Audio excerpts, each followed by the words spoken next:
goal with the back four of Javi Manquillo, Cher, Byrne and Target. The three in midfield are Willock, Shelby and Joelinton, with Fraser, Sam Maximan and Wood as the attacking three. It's a 4:30 kickoff, Tottenham Hotspur against Newcastle United. Tottenham Hotspur take on Newcastle United at the Tottenham Hotspur Stadium. It's 5th against 15th, and for Spurs it is Lloris in goal with the back three of Romero, Dyer and Davies. The four across the middle are Doherty, Bentancur, Højbjerg and Emerson Royal, with Kulusevski, Son and Kane as the attacking three.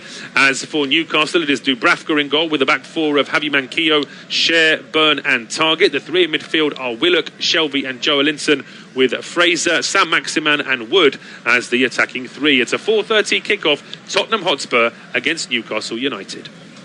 Tottenham Hotspur take on Newcastle United at the Tottenham Hotspur Stadium. It's 5th against 15th, and for Spurs it is Lloris in goal with the back three of Romero, Dyer and Davies. The four across the middle are Doherty, Bentancur, Højbjerg and Emerson Royal, with Kulusevski, Son and Kane as the attacking three. As for Newcastle, it is Dubravka in goal with the back four of Javi Manquillo, Cher, Byrne and Target. The three in midfield are Willock, Shelby and Joelinton, with Fraser, Sam Maximan and Wood as the attacking three. It's a 4:30 kickoff, Tottenham Hotspur against Newcastle United. Tottenham Hotspur take on Newcastle United at the Tottenham Hotspur Stadium. It's 5th against 15th, and for Spurs it is Lloris in goal with the back three of Romero, Dyer and Davies. The four across the middle are Doherty, Bentancur, Højbjerg and Emerson Royal, with Kulusevski, Son and Kane as the attacking three. As for Newcastle, it is Dubravka in goal with the back four of Javi Manquillo, Cher, Byrne and Target. The three in midfield are Willock, Shelby and Joelinton, with Fraser, Sam Maximan and Wood as the attacking three. It's a 4:30 kickoff, Tottenham Hotspur against Newcastle United. Tottenham Hotspur take on Newcastle United at the Tottenham Hotspur Stadium. It's 5th against 15th, and for Spurs it is Lloris in goal with the back three of Romero, Dyer and Davies. The four across the middle are Doherty, Bentancur, Højbjerg and Emerson Royal, with Kulusevski, Son and Kane as the attacking three. As for Newcastle, it is Dubravka in goal with the back four of Javi Manquillo, Cher, Byrne and Target. The three in midfield are Willock, Shelby and Joelinton, with Fraser, Sam Maximan and Wood as the attacking three. It's a 4:30 kickoff, Tottenham Hotspur against Newcastle United. Tottenham Hotspur take on Newcastle United at the Tottenham Hotspur Stadium. It's 5th against 15th, and for Spurs it is Lloris in goal with the back three of Romero, Dyer and Davies. The four across the middle are Doherty, Bentancur, Højbjerg and Emerson Royal, with Kulusevski, Son and Kane as the attacking three. As for Newcastle, it is Dubravka in goal with the back four of Javi Manquillo, Cher, Byrne and Target. The three in midfield are Willock, Shelby and Joelinton, with Fraser, Sam Maximan and Wood as the attacking three. It's a 4:30 kickoff, Tottenham Hotspur against Newcastle United. Tottenham Hotspur take on Newcastle United at the Tottenham Hotspur Stadium. It's 5th against 15th, and for Spurs it is Lloris in goal with the back three of Romero, Dyer and Davies. The four across the middle are Doherty, Bentancur, Højbjerg and Emerson Royal, with Kulusevski, Son and Kane as the attacking three. As for Newcastle, it is Dubravka in goal with the back four of Javi Manquillo, Cher, Byrne and Target. The three in midfield are Willock, Shelby and Joelinton, with Fraser, Sam Maximan and Wood as the attacking three. It's a 4:30 kickoff, Tottenham Hotspur against Newcastle United. Tottenham Hotspur take on Newcastle United at the Tottenham Hotspur Stadium. It's 5th against 15th, and for Spurs it is Lloris in goal with the back three of Romero, Dyer and Davies. The four across the middle are Doherty, Bentancur, Højbjerg and Emerson Royal, with Kulusevski, Son and Kane as the attacking three. As for Newcastle, it is Dubravka in goal with the back four of Javi Manquillo, Cher, Byrne and Target. The three in midfield are Willock, Shelby and Joelinton, with Fraser, Sam Maximan and Wood as the attacking three. It's a 4:30 kickoff, Tottenham Hotspur against Newcastle United. Tottenham Hotspur take on Newcastle United at the Tottenham Hotspur Stadium. It's 5th against 15th, and for Spurs it is Lloris in goal with the back three of Romero, Dyer and Davies. The four across the middle are Doherty, Bentancur, Højbjerg and Emerson Royal, with Kulusevski, Son and Kane as the attacking three. As for Newcastle, it is Dubravka in goal with the back four of Javi Manquillo, Cher, Byrne and Target. The three in midfield are Willock, Shelby and Joelinton, with Fraser, Sam Maximan and Wood as the attacking three. It's a 4:30 kickoff, Tottenham Hotspur against Newcastle United. Tottenham Hotspur take on Newcastle United at the Tottenham Hotspur Stadium. It's 5th against 15th, and for Spurs it is Lloris in goal with a back three of Romero, Dyer and Davies. The four across the middle are Doherty, Bentancur, Højbjerg and Emerson Royal, with Kulusevski, Son and Kane as the attacking three. As for Newcastle, it is Dubravka in goal with a back four of Javi Manquillo, Cher, Byrne and Targett. The three in midfield are Willock, Shelvey and Joelinton, with Fraser, Sam Maximan and Wood as the attacking three. It's a 4:30 kickoff, Tottenham Hotspur against Newcastle United. Tottenham Hotspur take on Newcastle United at the Tottenham Hotspur Stadium. It's 5th against 15th, and for Spurs it is Lloris in goal with a back three of Romero, Dyer and Davies. The four across the middle are Doherty, Bentancur, Højbjerg and Emerson Royal, with Kulusevski, Son and Kane as the attacking three. As for Newcastle, it is Dubravka in goal with a back four of Javi Manquillo, Cher, Byrne and Targett. The three in midfield are Willock, Shelvey and Joelinton, with Fraser, Sam Maximan and Wood as the attacking three. It's a 4:30 kickoff, Tottenham Hotspur against Newcastle United.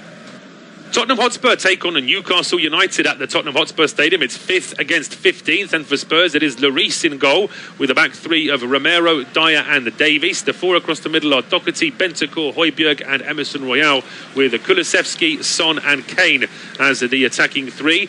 As for Newcastle, it is Dubravka in goal with a back four of Javi Manquillo, Cher, Byrne and Targett. The three in midfield are Willock, Shelvey and Joelinton, with Fraser, Sam Maximan and Wood as the attacking three. It's a 4:30 kickoff, Tottenham Hotspur against Newcastle United. Tottenham Hotspur take on Newcastle United at the Tottenham Hotspur Stadium. It's 5th against 15th, and for Spurs it is Lloris in goal with a back three of Romero, Dyer and Davies. The four across the middle are Doherty, Bentancur, Højbjerg and Emerson Royal, with Kulusevski, Son and Kane as the attacking three.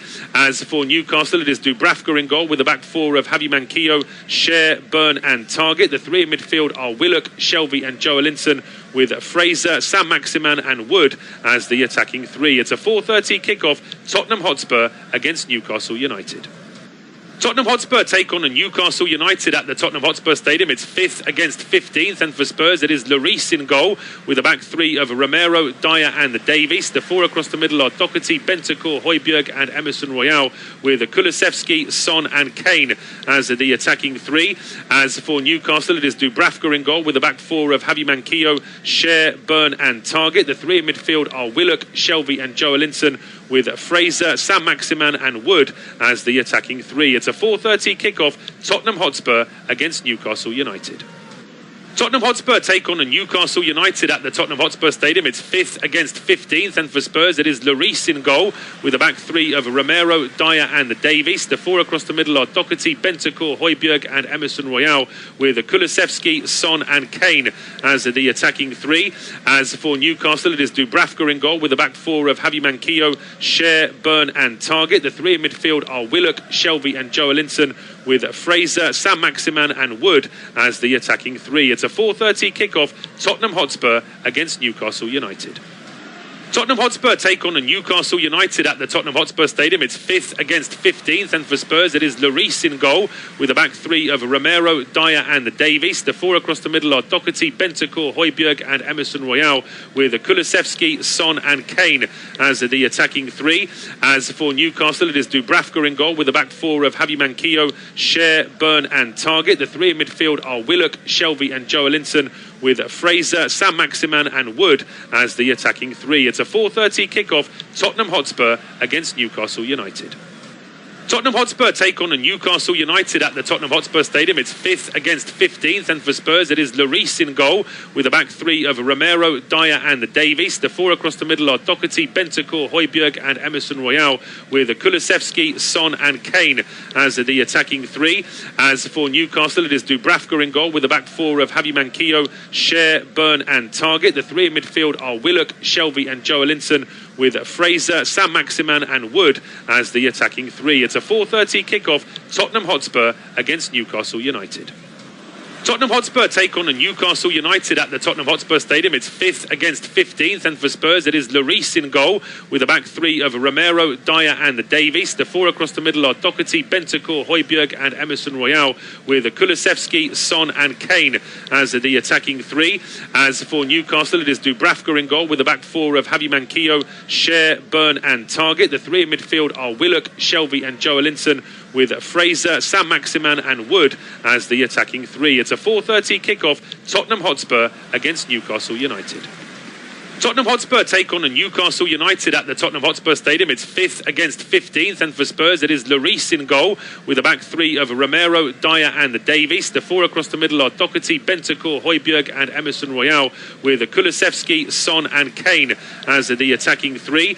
As for Newcastle, it is Dubravka in goal with a back four of Javi Manquillo, Cher, Byrne and Target. The three in midfield are Willock, Shelvey and Joelinton, with Fraser, Sam Maximan and Wood as the attacking three. It's a 4:30 kickoff, Tottenham Hotspur against Newcastle United. Tottenham Hotspur take on Newcastle United at the Tottenham Hotspur Stadium. It's 5th against 15th, and for Spurs it is Lloris in goal with a back three of Romero, Dyer and Davies. The four across the middle are Doherty, Bentancur, Højbjerg and Emerson Royal, with Kulusevski, Son and Kane as the attacking three. As for Newcastle, it is Dubravka in goal with a back four of Javi Manquillo, Cher, Byrne and Target. The three in midfield are Willock, Shelvey and Joelinton, with Fraser, Sam Maximan and Wood as the attacking three. Very good encounter here between the two sides. Newcastle win their change strip, of course, today as Jonjo Shelvey looks to lead out the Newcastle United players. Hugo Lloris, of course, the Tottenham Hotspur captain, will be leading out the Tottenham side. And this should be a fascinating encounter in the Premier League. Tottenham, if they win today, should draw level on points with their rivals Arsenal, but Arsenal will have 2 games in hand. They play tomorrow night against Crystal Palace, of course, but the race for the top 4 is really heating up, with Manchester United dropping points against Leicester City at home yesterday as well. Tottenham should have the impetus here today to really put Newcastle to the sword, but this new look Newcastle United side are going to be no pushovers, and this should be a fascinating encounter as the players are just making their way onto the field of play now. Tottenham Hotspurs move out towards the right, Newcastle towards the left, and it gives me an opportunity to go through the teams with you. And we will start with the visitors, Newcastle United. They have been in impressive form under Eddie Howe since he took over, the former Bournemouth manager. And he starts Dubravka in goal. The back four, Target, Byrne, Shah and Manquillo. 4-3-3 for Newcastle today. Willock, Shelvey and Joelinton in the midfield. So Maximan, Wood and Fraser lead the line for the side from Newcastle. Tottenham, Hugo Lloris, the captain, of course, in goal. Looks as if they're going to be a 3-4-2-1 for Spurs today. Davis, Dyer and Romero, the back three. Emerson Royal looks like he's going to operate as a left-sided wing-back. Doherty will be a right-sided wing-back. Bentancur and Højbjerg in the middle, with Kulusevski and Son playing off of that man, Harry Kane, who will be looking to add to his goal tally. He was in for some criticism at the start of this season, but he seems to have settled down a fair bit in recent months, scoring, of course, for England in the international break, and he'll be looking to score for Tottenham today. They do have options on the bench, both sides, that can come on and change a game. Tottenham in particular, Lucas Moura, who can come on as an attacking threat. You've also got Harry Winks, who can shore things up in the midfield, and Serge Bergwijn, of course, who can influence the game. Newcastle, Dwight Gale can come on. He's got a goal in him, of course. You've got the Brazilian Guimarães, who can come on and make a difference in the game. And Matt Ritchie, the Scottish international, of course, can also come on and change a game. Maybe shore things up and use a little bit of his experience. And it should be a fascinating battle. Still 3 substitutes apiece allowed in the Premier League this season. It was over the weekend agreed by the Premier League clubs that from next season it will be increased to 5 substitutes per side. Whether you agree with that or disagree with that, it's going to be the new thing from next season. But for this, at the moment, only 3 can come on and try and change the game. And it could be a tactical battle between Antonio Conte and Eddie Howe as this game progresses. I'm expecting a relatively tight encounter. 2 decent sides this, 2 teams that will try to get the ball down and play, but also 2 teams that can be, on occasion, prone to poor decisions. So we wait then for the formalities to get underway then at the Tottenham Hotspur Stadium. Eric Dyer is moving around in his white shirt at the moment, trying to just G his team up at the moment. No clean sheets without Eric Dyer. He's only missed 3 games in the Premier League this season. But with Eric Dyer in 26 games that they've played, 11 clean sheets for Tottenham. He was in for some criticism last year, and the year before that was Eric Dyer at Spurs. But he most certainly seems to have won over the criticisers. Newcastle United will play this in their change strip of black shirts with the yellow shorts and yellow socks. Tottenham, of course, in the traditional blue, white and blue. It looks like it's going to be Newcastle to play from left to right in this first half as we wait for the game to get underway.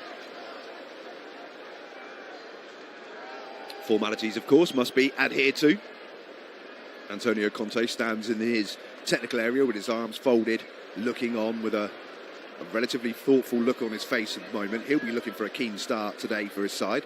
It's going to be Newcastle then playing from left to right in their change strip. Black shirts, yellow shorts, yellow socks. Playing from left to right. Tottenham in the white shirts, navy shorts, navy socks. The whistle goes. All 22 players take the knee. And now the whistle goes again. They all stand back up, and it will be Newcastle United. Tottenham did actually start the day in 5th, but since West Ham's win, they've now dropped to 6th position.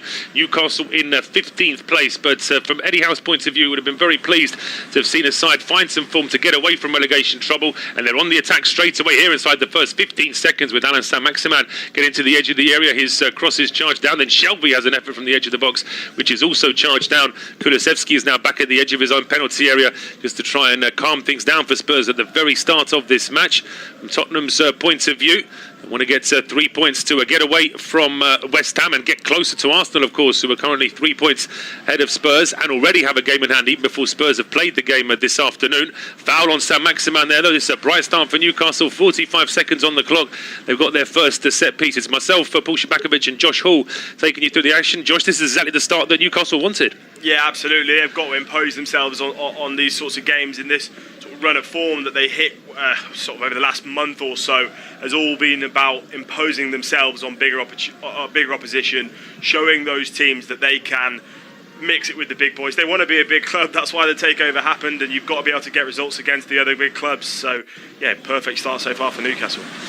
Certainly is, and they will be looking to try and get something from this set piece. It's Matt Targett standing over it, the left-footed option. There is also a right-footed option of Fraser. He leaves it for Targett. His cross is a bit short, though, easily headed away by Emerson Royale. Back over towards Matt Targett. He now heads it towards the edge of the penalty area, cleared by Emerson Royale, but it drops straight to Saint-Maximin. So Spurs still can't quite clear their lines. It's with Joe Linton now, but that's great play. Kulusevski just gets in front of him, dispossesses him, and now he tries to get a move started for Spurs, having to go straight back, though, to Christian Romero. Just remind you of the 2 11s very quickly. It is Hugo Lloris in goal for Spurs. The back 3 of Christian Romero, Eric Dyer and Ben Davies. 4 across the middle, Matt Doherty, Rodrigo Bentancur, Pierre Højbjerg and Emerson Royale, with Dejan Kulusevski, Heung-min Son and Harry Kane as the attacking 3. For Newcastle, it's Martin Dubravka in goal, with a back 4 of Javi Manquillo, Fabian Schär, Dan Burn and Matt Targett. 3 in midfield, Joe Willock, John Joe Shelby and Joe Linton, with Ryan Fraser, Alan Saint-Maximin and Chris Wood as the 3 up front. It's been an impressive takeover from Conte, I would say. Had a few problems early on, but the fitness levels have gone up. Spurs are now covering more distance than they were under Nuno Espirito Santo, where they were actually last in the league with that stat. And you can see straight away Conte has had an impact here. Yeah, absolutely. I think it's a similar brand of football in that they are going to play counter-attacking football. They're going to be defensively solid. But the difference between a Nuno and a Conte is, with Nuno, you're going to sit behind the ball and wait for that opportunity. Under Conte, you're going to go out and force mistakes to pounce on those opportunities. And it's taken them a while to get those fitness levels up. It's taken them a while to get out of that patchy run of form. There was a period of time where it was basically win-loss, win-loss, win-loss, win-loss. But they're starting to get a bit of a run of form together, and they're putting pressure on those above them in the table. I think Arsenal have definitely got one eye on them, and now on the same points as West Ham and Man United coming into this game. So. Certainly, yeah. They were a bit off colour in that defeat to Middlesbrough at the start of March. Then they hammered Everton 5-0. They were quite unlucky, actually, in losing at Old Trafford 3-2 before winning their last 2 games before the international break, away at Brighton and at home to West Ham. but haven't really been able to bed down so far in this game. We're coming up to 4 minutes gone. It is goalless. No real attack from Spurs as yet, although they have at least dispossessed Newcastle now. They're just holding on to the ball inside their own half, and it's Eric Dyer now switching play over towards the left. It's actually Doherty playing on the left this afternoon. Did wonder with both him and Emerson Royal preferring to play on the right, which one of them would have to move over to the left. But it is the Republic of Ireland international, and he's moved forward here, getting towards the edge of the area. Plays that ball away from Manquillo, but he also plays it away from Son. And then a quick clearance from Dan Burn straight back towards the halfway line. And it's back now with Ben Davies over towards Rodrigo Bentancur. Spurs, from their point of view, they won't want to give Newcastle too much time. Well, we saw that stat just before the start of the game, Josh, that Newcastle are a very different side with or without John Joe Shelvey. Yeah, absolutely. Completely different side. But also I think that comes as part and parcel of the way they've improved under Eddie Howe, I think. Sorry. Well, right, absolutely, yeah. We just got a little bit of a moment there as Joe Linton rolled a very easy ball back to Martin Dubravka. He just sort of stopped with the ball and suddenly realised there was a Spurs player right in front of him at the edge of his 6-yard box, but he does clear his lines. Spurs are coming straight back, though, here with Kulusevski leaving the ball for Bentancur. Davies has got forward. He has Doherty on the overlap. That's where the ball has gone. Doherty now back towards Højbjerg.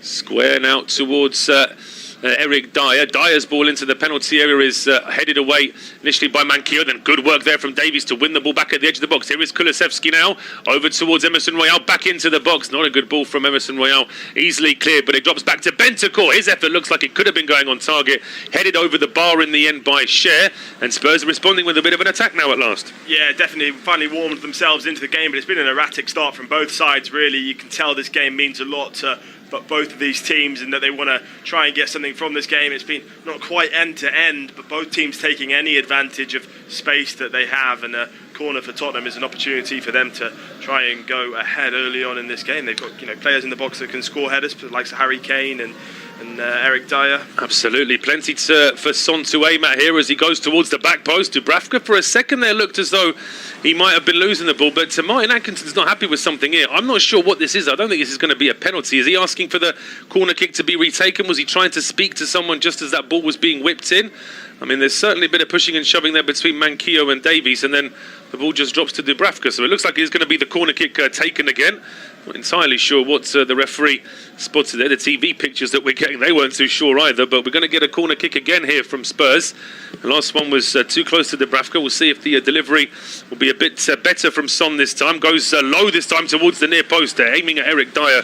Does get his head to it, but it's over the bar. Yeah, I'm not quite sure what Eric Dyer was doing at the start. He was bent down behind two Spurs players, almost hiding from the Newcastle defenders, then makes a run to the near post, and it was going to take something special to be able to beat Dubravka from that angle with his head, and in the end gets a bit too much purchase on it, and it goes straight over the bar. But yeah, strange one, the retaken corner, but as you say, set pieces will be something that Spurs will be looking at in this game, to think that they've got players who can take advantage of set pieces. However, you're coming up against a side that's got a big Dan Burn in that centre-back partnership, who's a man who can get his head on many things. Yeah, and it's been a good signing, I think, for Newcastle, Dan Burn. Just a solid Premier League defender. As I say, I always used to call him the tallest left-back in the league when he was at Brighton, because he really was always playing on the left-hand side. He actually put in a couple of decent crosses and had a couple of decent runs, but certainly think he's much better suited in that centre-back role, and he's formed a pretty good partnership with Fabian Cher, who pretty much has midfielder qualities in the way he plays out from the back. Yeah, absolutely. And I think if you have a defender who's just solid and knows how to be the platform for a defence, like Dan Burn, it allows someone like Fabian Cher to play more freely, and it's something we're seeing more and more in teams around the world. You look at England, they have a Harry Maguire, and then they'll play a John Stones or a Ben White next to him to allow to play out from the back, and that Cher and Dan Burn partnership has been so important to this revival of Newcastle and the way they've been playing in recent weeks. Absolutely, and as I say, it wasn't the best start for Eddie Howe, but his side have picked up some valuable points before those two defeats against Chelsea. They were quite lucky in that game against Everton, really did commentary of that, conceding in the 7th or 8th minute of injury time there, when it all looked like it was going to be going for a 0-0 draw. But those 3 wins away at Brentford, at home to Brighton, and away to Southampton really have given Newcastle some breathing space. They can't relax completely, but from their point of view, they'll feel as though if they get a couple more wins, it's going to take something quite unbelievable from those sides in the bottom 3, winning 5 or 6 of their last games to even have a chance of catching them. Yeah, absolutely. They've had that patch of form. They've managed to move out of the dangerous positions, and I think having moved out of those, they now in my eyes, in terms of the teams who are still, in that battle, they're the favourites to come away without being dragged into it. Really. I would agree. I think they are. Yeah, Brighton and Palace probably just a couple of points further away. They won't be too worried. But certainly Newcastle, another win or two for them. I think they should be fine. But Leeds and Brentford in amongst them as well. They've had picked up some form recently, both of those sides. But here comes Spurs again now. Bentancur with the cross in from the right-hand side, headed away by Cher. Kept in play here by Davies, going back towards the halfway line for Eric Dyer.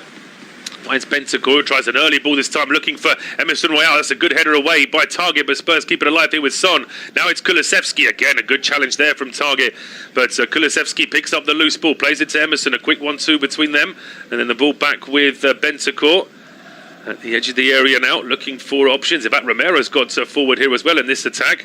So that's a very fluid tactical formation that Antonio Conte likes, where even if you're in a back three, you're still expected to play like a winger almost. Yeah, absolutely. Conte's one of those managers that requires every single one of his players to put in effort in every area of the pitch. It doesn't matter whether you're the striker and he wants you to drop back and play defensively when needed. And it doesn't matter whether you're the fullback or the centre-back, he wants you to get forward. The likes of Ben Davies.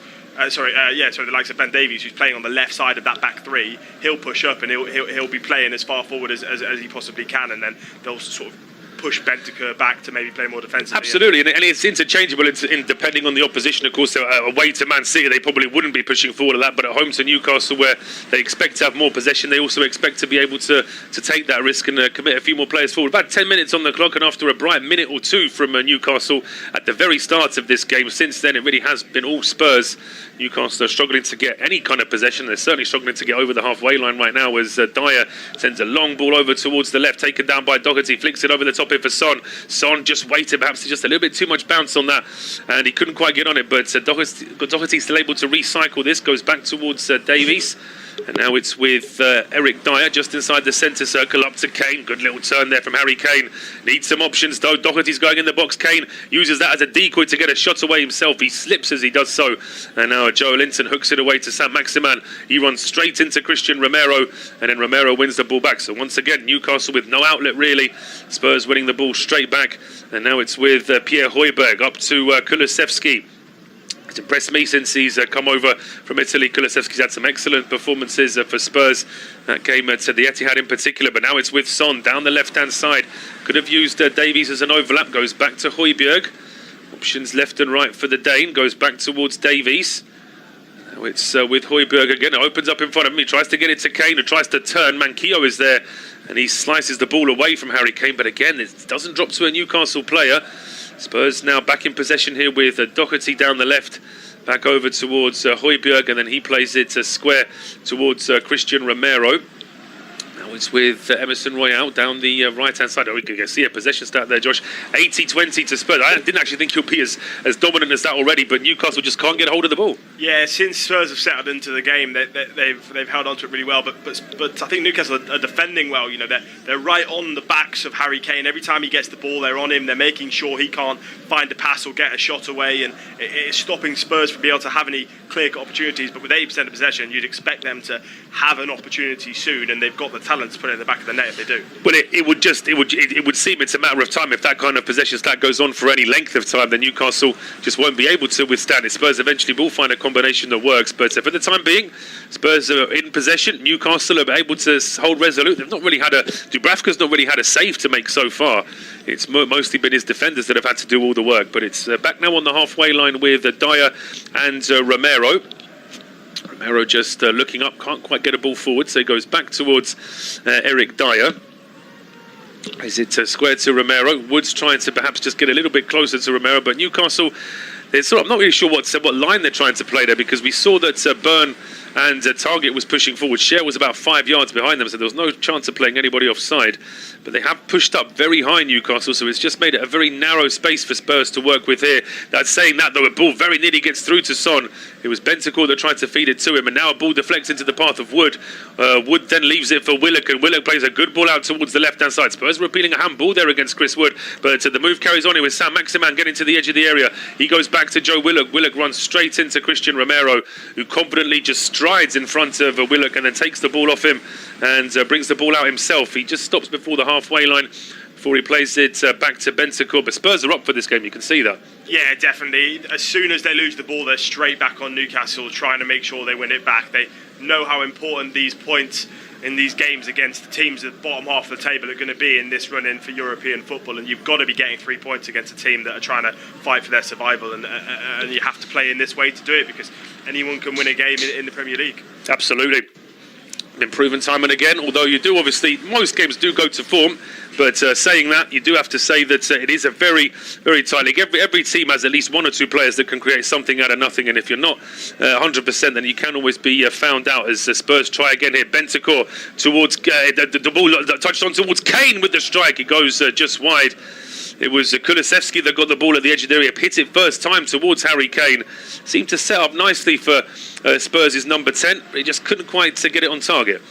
Yeah, he's not quite got the best of views of the goal. He's got about 3 Newcastle players that managed to rush in front of him and try and put him off.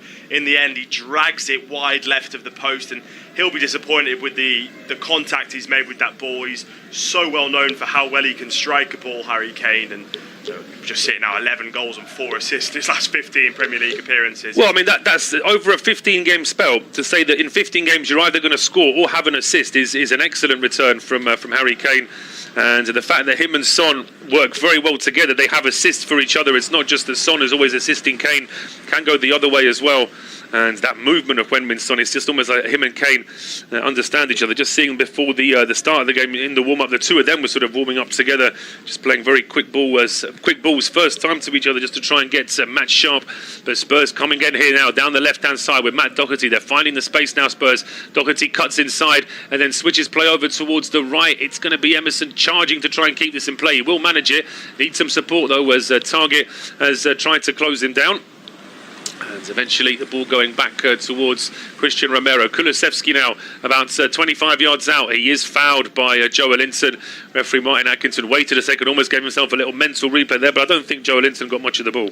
Yeah, he went in strong, Joelinton. He's just trying to make sure that Kulusevski couldn't get a pass on. And actually, on second viewing, I think Joelinton probably does get enough of the ball for that not to be a free kick, but then Kulusevski puts his hand out to try and handball it, to say that's my free kick, and at that point the referee gives a free kick. Yes, I think it's a good tactic. Although there was a time when that almost always worked. Now referees have actually started giving the handball as well occasionally, but I think on that occasion there probably was just enough contact to swing Martin Atkinson's mind that it could have been a foul. But this means it's a free kick to Spurs in a very good position, and Eric Dyer seems to be measuring out what he's going to do here. It's just slightly over on the right-hand side, so it might actually favour a left footer, but Dyer is looking like he might try and curl this around the wall and into the top corner. It may all be a deception as well, but it looks like he is going to be Dyer to strike it. It is Dyer to strike it, and it actually hits the stanchion post behind the goal. It wasn't too far away. Although Dubravka was scrabbling across, it didn't look like he was too concerned about it. No, it looks like it's gone pretty far wide of the target in the end. It's got to be pretty far wide to be curling and still hit the stanchion post. It's gone pretty far to that right-hand side of Dubravka's goal, but we know Dyer can score free kicks. He scored a fantastic free kick for England a long time ago, and although maybe he's not been in the best attacking form of his life in recent times, he's really transformed the way he played as a defender under Antonio Conte, and not the best of free kicks on that occasion, but I'm sure it's not the last we'll see of Eric Dyer today. No, as I say, Newcastle were struggling really to get out of their own half, but now they've got to move together here as Willock and Fraser exchange passes. The final ball down the left towards Sam Maximan, though, was just a little bit overhit, and in the end it's laid off to Lloris, who then clears it out for a throw. But Newcastle, they need to look at it in a positive light, that they've withstood a good almost 15-minute spell from Spurs, where it's almost been exclusively in Spurs' possession. Yeah, they've sat back, they've soaked it up, and now that they have the ball, it's time to try and bring yourselves back into the game. Sometimes you can be quite erratic when you finally win the ball back after a spell of not having possession for a long time, and what ends up happening is you make quick decisions, you don't manage to make the most of that possession. So, and it seems to be what they're doing now, Newcastle, is keep hold of it, you've got it, impose yourselves back on Tottenham, give them something to think, Absolutely. That's a good long ball, though, to Chris Wood, and he heads it down, and it's taken on by Ryan Fraser. He then lays it off to Sam Maximan. This is at the edge of the area now. Sam Maximan to Joe Linton. Looks up, thought about a cross, puts the cross, and it's far too low. Headed away by Christian Romero. It drops to Sam Maximan, who wanted just too many touches at the edge of the area. He then gets knocked off the ball. He's claiming to have a head injury. Referee hasn't stopped playing. Newcastle is still in possession here as Willock gets the ball at the edge of the area. It's then cleared by Dyer up towards the halfway line. Referee Martin Atkinson still not concerned, so he obviously feels as though whatever this head injury is for Sam Maximan, he's not buying it. Yeah, Romero goes into him strong. I don't think it's a foul, maybe. I think it's just a big hit from Romero. It's actually Bentancur, goes in, wins the ball, and I think just his shoulder sort of comes in contact with Sam Maximan's head as he's going through. To be honest, it's not a foul. I think it's an accident. However, the referee's got to be stopping the game there in terms of concussion protocols and making sure players are looked after. The game has to be stopped there. It does, yeah. I think that he was Martin Atkinson either didn't see that sort of the head the collision there between the shoulder and the head, but now Sam Maximan is being checked over. And as I say, for the sake of a free kick, he knows he's not going to get. I don't think he'd be doing all this just for the sake of it. He obviously is in some pain there. Perhaps just looking a little bit groggy, as we could see. Eddie Howe, manager of the month back in February. That's when Newcastle really kicked on and started picking up some very important results, including that win against Everton, the win against Villa, draw away at West Ham, and then those 3 wins, as I mentioned, to end February and then start March. That's put them in this very strong position. So they're just having a quick word there, Eddie Howe and his assistant, with Javi Manquillo, who gets to start on the right-hand side. As we've got a moment break, he'll just run you through the 2 subs benches. It's Sanchez, Lucas Moura, Scarlett, Winks, Bowden, Rodden, Bergwijn, White, and the goalkeeper Galini on the bench for Spurs this afternoon. For Newcastle, it's Gale, Longstaff, Dummett, Ritchie, Bruno Guimaraes, Kraft, Murphy, Lascelles, and goalkeeper Darlow. Interesting to see that Bruno Guimaraes isn't starting. He's had a couple of good performances. I thought that today he might have got the nod, but having said that, Joe Linton sort of suddenly come into his own as a central midfielder now. Yeah, and I think it takes a manager who's confident in his decisions to make a decision like that. I think you could quite easily have said, look, we've spent this money on this player, he's a level above the rest of our players, he's got to play. But when you have someone like Shelvey and Jolinton who are really in that sort of box-to-box or more defensive midfield role, have been playing as well as they have, I don't see why you should change them out. You know, if it's not broke, don't fix it. No, it's true. I think that there was a theme that started, I think, in the 90s with Claudio Ranieri getting that nickname, the Tinker Man, where he would just change Chelsea teams even when they were winning, just because he felt like he wanted different players for different matches. And that theme, I think, has just sort of there are still some managers that like to do that. But I'm with you. I think if a team has played well 2 or 3 games in a row, you shouldn't really change too much for that 4th game against, just because it's a slightly different or maybe a slightly more difficult opponent. I think it's better to probably keep that winning formula as much as possible. Same debate I think that some managers have in terms of cup matches, whether you want to give other players a run out or just keep a winning team playing. But here come Newcastle now with Sam Maximan. A strong challenge from Romero. Again, no foul, but the loose ball drops to Fraser down the right hand side, and he finds Javi Manquillo at the edge of the area. Back to Fraser. Low cross swept away by Dyer. Then a strike from Shelvey at the edge of the area, deflects into the path of Willock. Willock hits it, and just at the vital moment there, a big challenge once again from Christian Romero.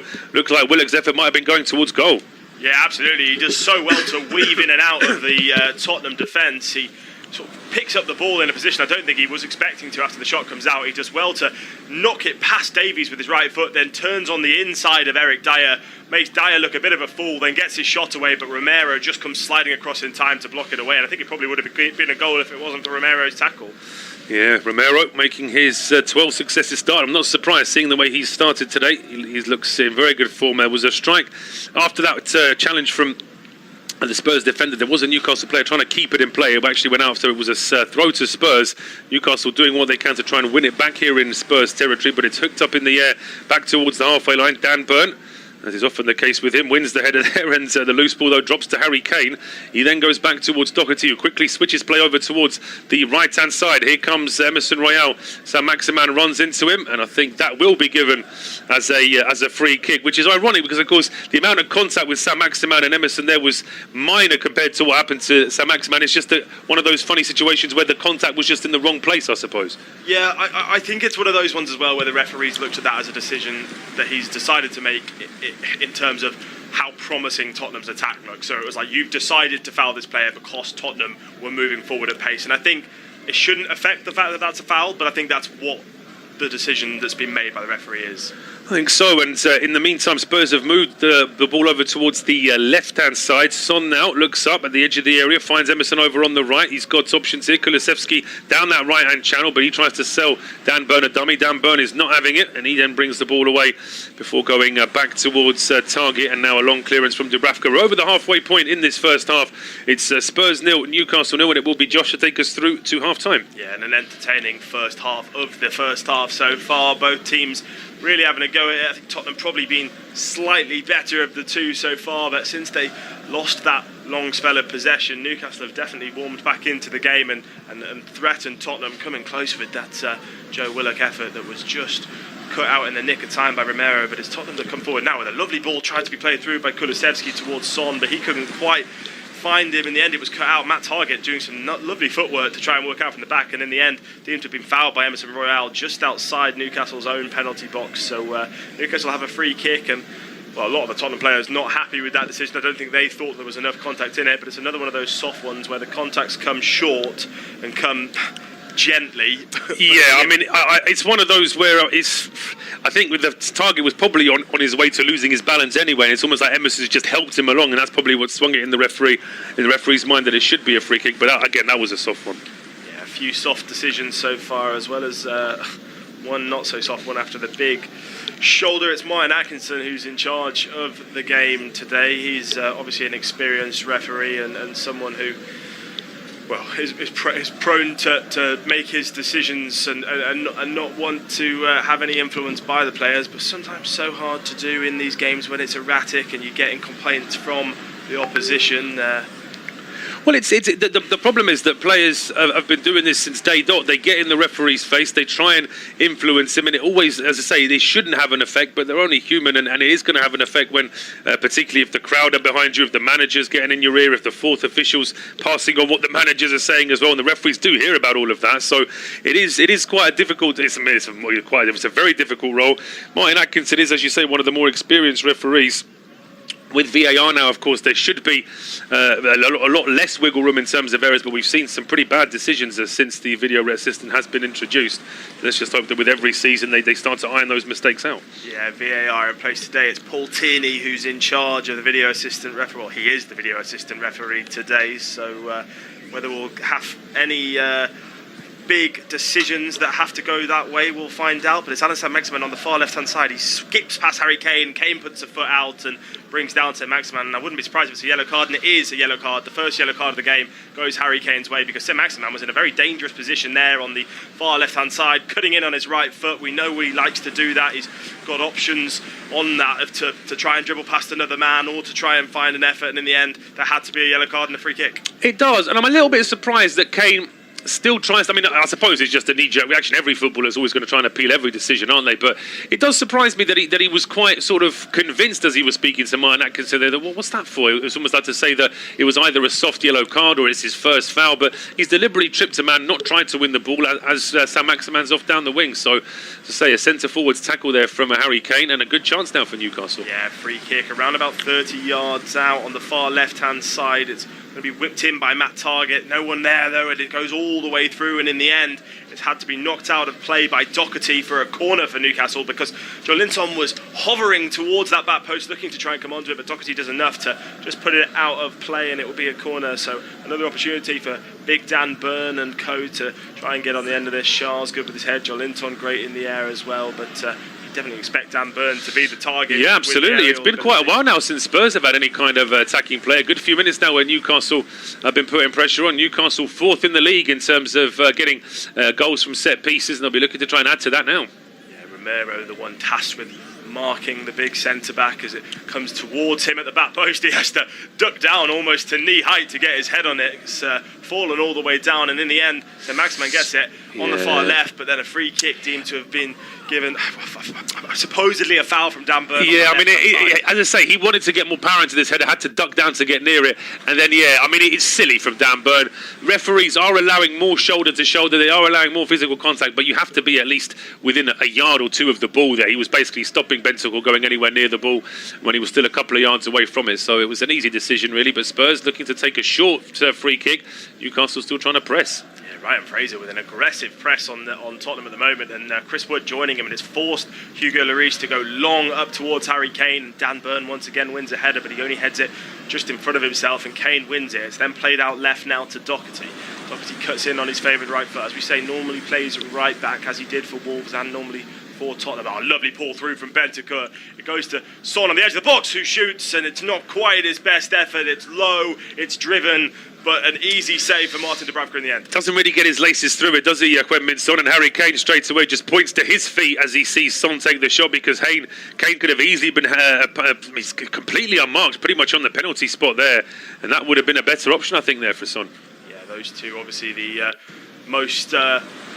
He's got the most goals and assists between them in Premier League history than any other partnership, and looking to add to that tally today. It's Joelinton that has the ball at the moment, though, for Newcastle, as they'll just try and create something for themselves. A bit of pressure from Emerson Royale forces them to go back to Dan Burn. He's got plenty of time and space and just lays the ball off to John Joe Shelvey, who plays one of his classic quarterback-like passes out wide to Manquillo on the right-hand side. He's under pressure from Doherty, so has to come inside, and once again it goes straight back to the Newcastle centre-back. Shah plays it down the right-hand side to Fraser, who's got plenty of space to run into.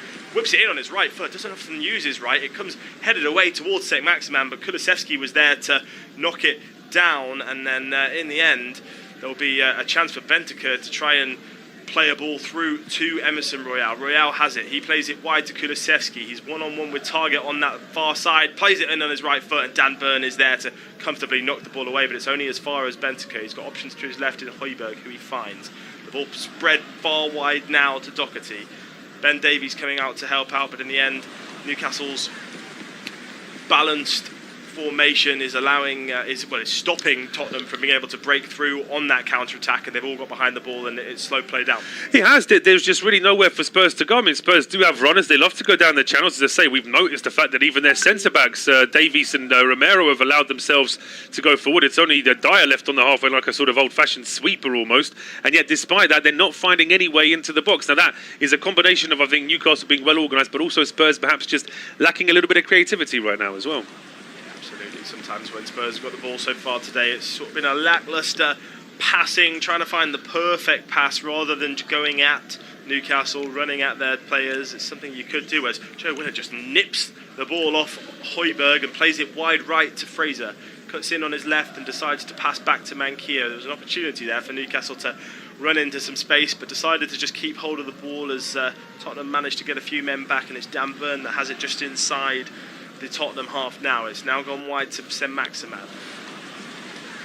Played back once again to Dan Burn. He gives it to John Joe Shelvey. Harry Kane tried to put a little bit of pressure under Shelvey. Fraser once again has to come back for it, and Newcastle just looking after the ball a bit rather than going straight at Tottenham as they were earlier on in this game. It's 31 minutes played. It's still 0-0 Tottenham versus Newcastle, and John Joe Shelvey has the ball, looking for an option long, and he decides to play it long over towards the far right-hand side, and nobody's making a run. Doherty just watches the ball out, and it goes straight out for a goal kick, as we just see pictures of John Joe Shelvey telling someone to shush. I imagine it was probably a Tottenham player that was giving him a bit of stick for that long pass. It could have been a teammate who's asking for a pass down the left, and he was only going down the right, but Shelvey, he's never shy to share his opinion. And as I say, he's been an important player for Newcastle, which is interesting because at one stage I thought last season he was just starting to perhaps lose a little bit of that midfield influence, but he's certainly come back with a bang this season. A long clearance from Lloris, but that's straight to Fabian Schär. Now Newcastle will certainly be looking to try and get a little bit more possession now, as Spurs have just been starting to dominate again. Yeah, Spurs definitely warmed back into the game, but Fabian Schär making a run up this right-hand side, gives it to Shelvey. Shelvey trying to pop it off to Manquillo, and in the end foot put in the back of him from Ben Davies, and it will be a free kick by the looks of things as Fraser goes down holding his calf, and Davies just sort of came in behind him, tried to win the ball first and took more man than the ball. He did, yeah. Well, they could still meet, of course, these two in a playoff in the summer if Scotland can first get past Ukraine. Then the winner of that match will play Wales, and of course the winner of that match then goes to the World Cup. So it's still pretty big for those two players. Certainly they'll be looking to try and be involved in those squads at the end of this season. And of course we're only something like 7 months away from the World Cup now, aren't we? It's all getting very close. Not long long at all. And if either of those two players' nations do make it, they will be joining England's group. Obviously, England captain Harry Kane is playing for Tottenham today. A long ball played in from the free kick, searching for Dan Burn. He couldn't get his head on it. It's cleared away, but only as far as Saint-Maximin on the left-hand side. He's weaving and trying to break away from a couple of Tottenham players and just about manages to find a pass on the right-hand side to Manquillo. He offloads the ball to Fraser, who just trying to wait for some sort of option, but no one really forthcoming, so he has to give it back to Manquillo, who then in the end just goes straight back to John Joe Shelby, who when they're attacking Newcastle, John Joe Shelby seems to be the furthest back player, despite the one playing in midfield. He's not the centre-back. He's happy to sort of sit back and play those long balls over the top. He's probably their best ball player. He is. I mean, he slips there as just a comment. I mean, that is literally commentators curse in the same second there. Just as you finished saying that, he slipped and played a ball that went to no one in particular. But he is that sort of quarterback style central midfielder, particularly when you look at the two players either side of him, Willock and Joelinton. They're not really suited to sitting back. They're both more players that like to range from him. Joelinton is pretty much a forward that's been converted into a midfielder, and Willock's more of an attacking midfielder in my eyes anyway. So he pretty much needs Shelby to stay back, otherwise Newcastle would leave themselves open. But here comes Spurs now with Emerson Royale. Yeah, Emerson Royale on the right-hand side. You've got Kulusevski to his right. He then gives it to Kulusevski, cuts it on his left, and a lovely dinked ball towards the middle, and Højbjerg gets his head on it, and it goes just over the bar. He's claiming that it might have been a corner, but the referee and the linesman both agree that it's a goal kick. But a lovely ball in from Kulusevski, who, as you say, has been fantastic for Tottenham since signing in January, and tell you what, that could have been 1-0. Yeah, it's a good ball in. It's hanging and it's justified. I don't think there is any touch of Manquillo there. It's just one of those where Manquillo gets in the way of Højbjerg. Although potentially seeing in that second replay, it might be one of those where Højbjerg heads it into the back of Manquillo before it then goes over the bar. Antonio Conte, and animated as always on the touchline. It's interesting that little mind game he played after Spurs lost away to Burnley. He said, maybe I'm not right for this job. I'm only sleeping 4 hours a day, thinking about Spurs 20 hours a day. Maybe it's still not enough. And since then, Spurs' form has really turned around. So just goes to show that he knows how to get the best out of it. I don't think he was ever thinking of resigning. It was just to try and get a reaction out of his team. But here come Newcastle now. Yeah, he's definitely an emotional coach, Antonio Conte, and it is Joe Willock who has the ball now. He manages to shake off Heung-min Son and then plays the ball back to Matt Targett. Targett gives it to Maximin, who plays the ball through looking for Chris Wood, and in the end it's cleared away by Eric Dyer, who, as we mentioned, is a rejuvenated Eric Dyer, who's been fantastic under Antonio Conte as part of that back five or back three, whichever way you want to spin it. It's always different depending on who they're playing, as you spoke about earlier on. And Antonio Conte is it's not often, you often find a manager that likes to stick to one specific way to play, or a manager who's very pragmatic and will change. Antonio Conte is almost the perfect mix of both. Yes, he is. I think there is that element. I mean, I first I've been aware of Antonio Conte for years, but the first time I really sort of noticed him in terms of management was when he had that Italian team in the Euros in 2016,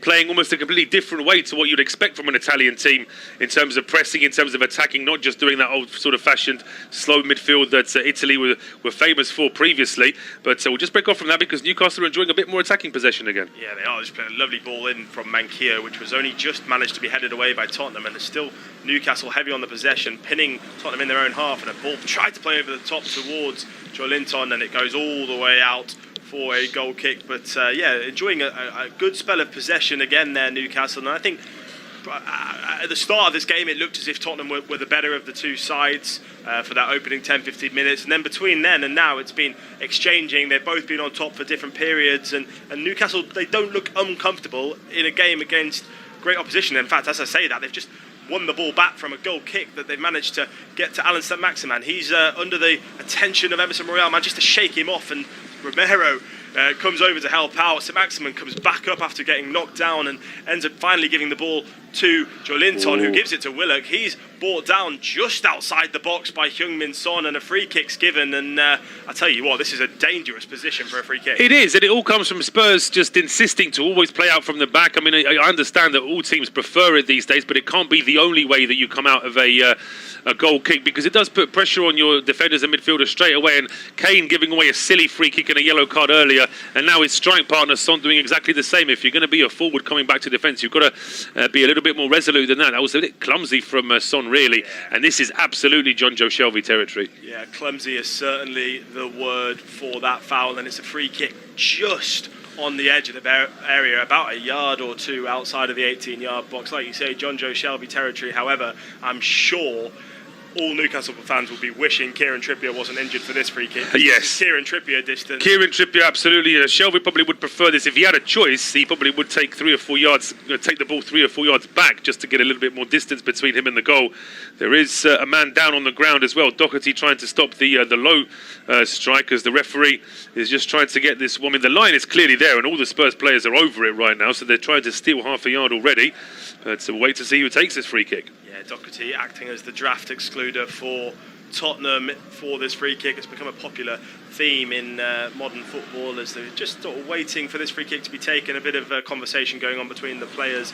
Looks like it could be Matt Targett who's going to step up to take it. And in the end, it comes in. It's in! Oh, what a goal! It's Fabian Schär that took the free kick in the end. He keeps it low. He doesn't go high, and it goes right into the bottom right-hand corner. And it's 1-0 to Newcastle. It is 1-0 to Newcastle. Well, we didn't say Schär can hit a free kick. We were all thinking about it's a shame Trippier's not there. Targett could surprise us with his left foot. Shelby, the captain's going to do something. And no, it's Fabian Schär, the ball-playing centre-back that gets the goal for Newcastle. Runs straight down that far touchline to get his applause from the travelling Newcastle fans. It's a really good free kick. The question might be as to whether Lloris has his wall positioned properly, because the goalkeeper actually gets hands to this as well, and he can't really do anything to stop it. It's just, looking at this again, it looks as though Wood and Dan Burn have done their job as well, just moving to, as they were covering that ball before the free kick was taken, then Lloris is just a little bit unsighted. Yeah, Dan Burn and Chris Wood both stand just to the side of the Newcastle wall, and then as soon as he's about to hit it, Fabian Schär, they just break off, and the gap that they were stood in is exactly where he hits it, and that's how it goes in the back of the net. They were both stood offside in that position. I don't think there's going to be any sort of check on it, because I wouldn't quite say they properly influenced that goal. I think, as I say, it just depends on the moment when the ball was struck. I mean, it doesn't look as though there's been any kind of delay because of the... although, saying that, there looks like there might be a bit of a review now, but we're waiting an awful long time to restart play here. So, yeah, they are going to check to see. First of all, does it strike Chris Wood? It doesn't strike Chris Wood, but he is having to sort of move his body out of the way. And as the free kick is taken, then Dan Burn potentially is offside. Wood might be level, though. So now we're just waiting to see. Fabian Schär looks as confused as we are right now. It's saying there that's a possible handball. I think it just comes off the elbow of Chris Wood, but very gently, and in the end, it's confirmed. Yeah, it took a little bit longer there. If we've got the video replay, we might as well make sure that it all adds up. But the goal has been given, and it's a big goal for Newcastle. Yeah, massive goal for Newcastle. They really imposed themselves on Tottenham at times in this first half so far. So around about 41 minutes played in this game so far, and it's 1-0 to Newcastle. A great free kick from Fabian Schär. We were saying Kieran Trippier, we were saying Matt Targett, we were saying John Joe Shelby, and in the end it's Fabian Schär that puts it in the back of the net. And we just see now Newcastle have conceded the third least amount of goals in the Premier League in 2022, only 7 goals. So bodes well for them that they're going to try and not... Absolutely, but the other 3 teams on that list are all in the top 4, so it just goes to show Newcastle really have tightened things up at the back, of Fabian Schär doing the job in front of his own goal, as well as getting goals for his team as well. So it's been excellent from Newcastle in the last few weeks, and this has been a superb first half for them, as Spurs now trying to kickstart something with Heung-min Son. Yeah, and it's Son that's charging at the Newcastle defence, and he's done so well to get into a position, but he can't quite get a shot away, and in the end, Manquillo comes across to just bumble it out for a corner, but he's so dangerous. When he gets in those pockets of space, Heung-min Son, and he runs at the defenders, there's nothing you can do to stop him. No, there isn't. As I say, he gets away from Shelby, he's never going to catch him. Schär doing his best. Manquillo eventually comes back just to try and slow him down, and he's able to do that, ball out for a corner. Yeah, it's a corner on this near side, and it will be Son who takes it. And it's come in, and there's a header there from Romero, but he's not quite managed to get enough on it. It falls down for Eric Dyer. Then Son plays the ball back in, and it's 1-1. Heung-min Son delivers the ball into the box, and it's Ben Davies that gets his head on it and directs it into the far right-hand corner. and it's 1-1 and a great header from Ben Davies. Great header from Ben Davies. Great response from Spurs. They've been a little bit flat, had a lot of the ball, but just not had that end product. But that's a free kick and goal from Newcastle has woken up the home side here. Corner kick is whipped in.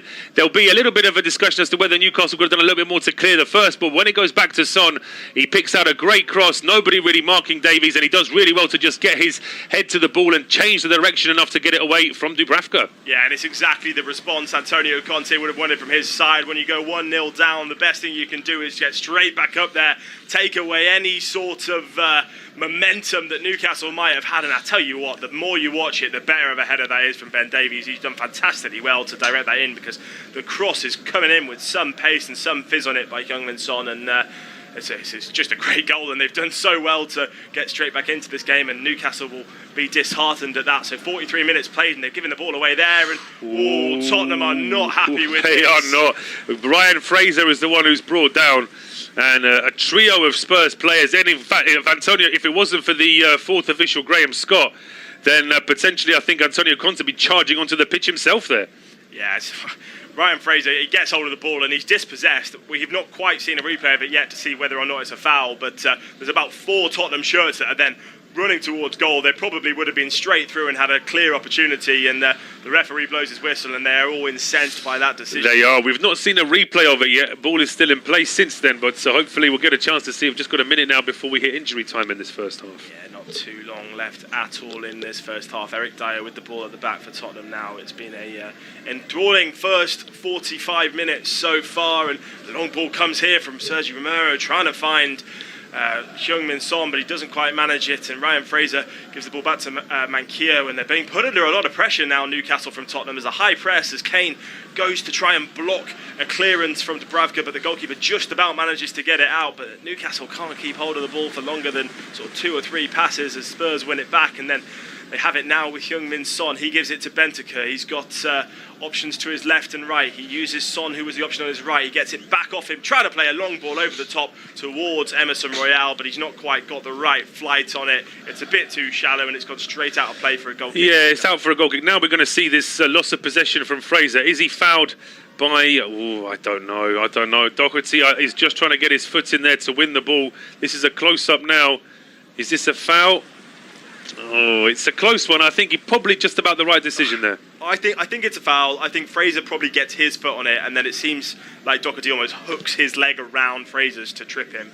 And I think either way, it's a bit of a difficult one. Antonio Conte arguing once again with the fourth official there as we get 2 minutes of added time. He doesn't seem happy with that. I think he was pointing around trying to say that there should have been more time. Well, I suppose, the VAR check after the Newcastle goal probably took a minute on its own. Sam Maximan was probably down for more than a minute, and if you add up all the other set pieces and things, then you could have easily found 4 or 5 minutes. But that's the case. We know that as football fans, we always get a little bit ripped off because we're the only sport that has a continuous clock, and we probably lose more than 10 minutes in a half anyway. I think there was a study once that they worked that out. So it's just one of those things. Conte's frustrated because he can see that his side are on top now, and Newcastle would probably love the first half to end right now if they could. Yeah, absolutely. Newcastle definitely under the cosh a little bit with about 1 minute remaining of the 2 that have been added on, and Emerson Royale gives the ball away with a sloppy pass. He was searching for Heung-min Son but couldn't find him. John Joe Shelby manages to clear it away, and then Alan Saint-Maximin and Bentancur having a little bit of something here.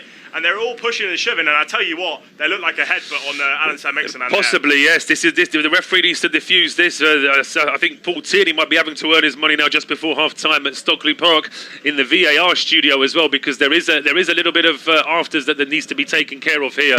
It seemed like Saint-Maximin and Bentancur were unhappy with each other over something, and then a whole melee of players getting involved as well. So we'll have to wait and see exactly what the referee is making of this. Is it just a case of a yellow card each to diffuse it, or potentially something more? At first look, it looked like it was one of those situations where both Saint-Maximin and Bentancur put their heads together to say, come on, one of you move it towards me, and we'll see who gets sent off. And from first glance, from what I could see, it looked like Bentancur took that and decided to go at it and move his head towards Saint-Maximin. And look, it's not a headbutt as we know outside of football, but inside football, that's how it goes. And at the moment, it looks like it will probably just be a yellow card apiece. I'm saying now, I remember Richarlison getting a 3-game ban for an attempt at a headbutt, for saying that he wanted, for sort of gesturing that he was going to do it without actually doing it. But Saint-Maximin, he's in the book, and that's his 5th yellow card of the season.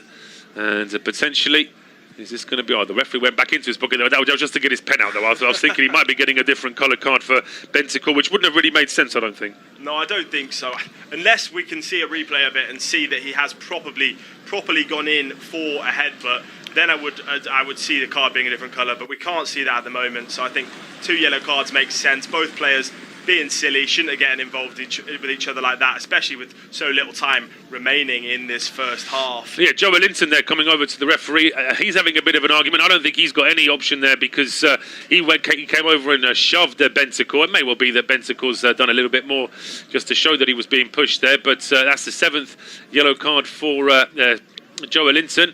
And as I say, just a bit of a hand up there from Sam Maximan. Bentancur didn't like that. Then the two of them, as you say, sort of four heads together without actually doing a headbutt. And then, in fairness, I would say that probably Joe Linton's the biggest antagonist out of everyone in that. Yeah, he just comes steamrolling in and just pushes him to the floor. And I think this half needs to be finished now because players are surrounding the referee. The referee seems to have lost control of this first half. He needs to blow his whistle, end this half, go in, calm things down, come back out in the second half, and we'll have a measured second half. Yeah, I think so. I think both managers will just try and diffuse the situation a little bit as well. As Højbjerg is brought down, we're coming up to the 4th minute of injury time, so there surely can't be too much time left. Yeah, I can see the referee now just checking his watch as Eric Dyer has the ball just inside Tottenham's own half. He's got Ben Davies to his left, and the whistle has been blown, and it is 1-1.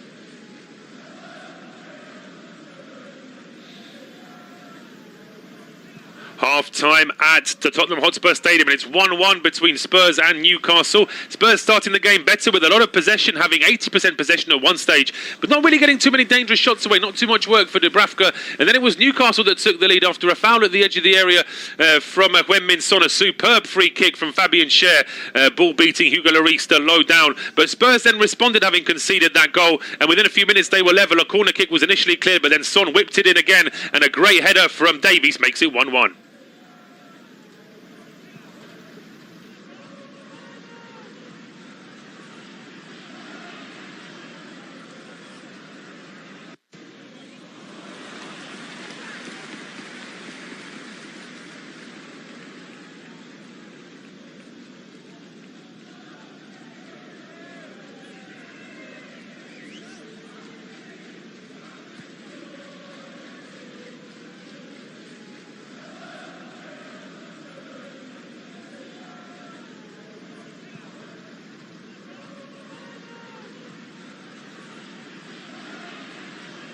Spurs starting the game better with a lot of possession, having 80% possession at one stage.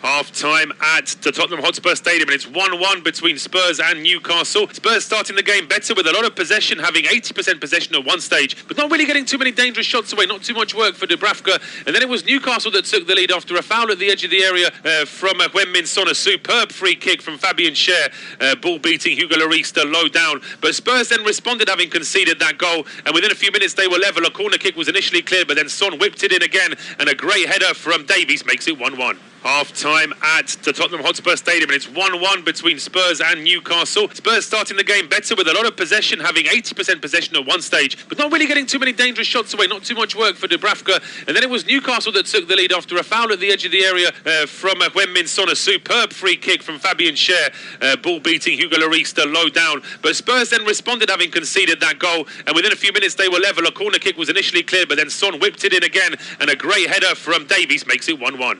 Half-time at the Tottenham Hotspur Stadium, and it's 1-1 between Spurs and Newcastle. Spurs starting the game better with a lot of possession, having 80% possession at one stage, but not really getting too many dangerous shots away, not too much work for Dubravka. And then it was Newcastle that took the lead after a foul at the edge of the area from Heung-min Son. A superb free kick from Fabian Schär, ball beating Hugo Lloris low down. But Spurs then responded, having conceded that goal, and within a few minutes they were level. A corner kick was initially cleared, but then Son whipped it in again, and a great header from Davies makes it 1-1. Half-time at the Tottenham Hotspur Stadium, and it's 1-1 between Spurs and Newcastle. Spurs starting the game better with a lot of possession, having 80% possession at one stage, but not really getting too many dangerous shots away, not too much work for Dubravka. And then it was Newcastle that took the lead after a foul at the edge of the area from Heung-min Son. A superb free kick from Fabian Schär, ball beating Hugo Lloris low down. But Spurs then responded, having conceded that goal, and within a few minutes they were level. A corner kick was initially cleared, but then Son whipped it in again, and a great header from Davies makes it 1-1. Half-time at the Tottenham Hotspur Stadium, and it's 1-1 between Spurs and Newcastle. Spurs starting the game better with a lot of possession, having 80% possession at one stage, but not really getting too many dangerous shots away, not too much work for Dubravka.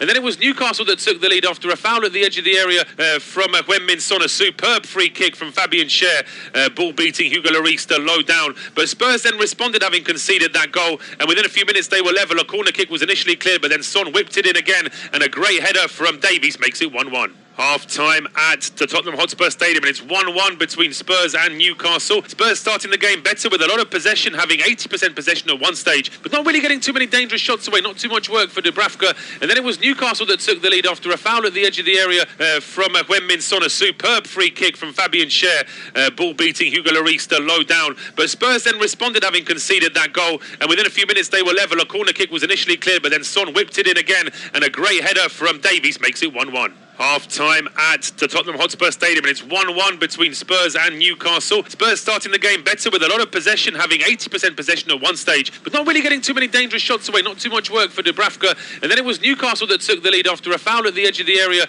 from Heung-min Son. A superb free kick from Fabian Schär, ball beating Hugo Lloris low down. But Spurs then responded, having conceded that goal, and within a few minutes they were level. A corner kick was initially cleared, but then Son whipped it in again, and a great header from Davies makes it 1-1. Half-time at the Tottenham Hotspur Stadium, and it's 1-1 between Spurs and Newcastle. Spurs starting the game better with a lot of possession, having 80% possession at one stage, but not really getting too many dangerous shots away, not too much work for Dubravka. And then it was Newcastle that took the lead after a foul at the edge of the area from Heung-min Son. A superb free kick from Fabian Schär, ball beating Hugo Lloris low down. But Spurs then responded, having conceded that goal, and within a few minutes they were level. A corner kick was initially cleared, but then Son whipped it in again, and a great header from Davies makes it 1-1. Half-time at the Tottenham Hotspur Stadium, and it's 1-1 between Spurs and Newcastle. Spurs starting the game better with a lot of possession, having 80% possession at one stage, but not really getting too many dangerous shots away, not too much work for Dubravka. And then it was Newcastle that took the lead after a foul at the edge of the area from Heung-min Son. A superb free kick from Fabian Schär,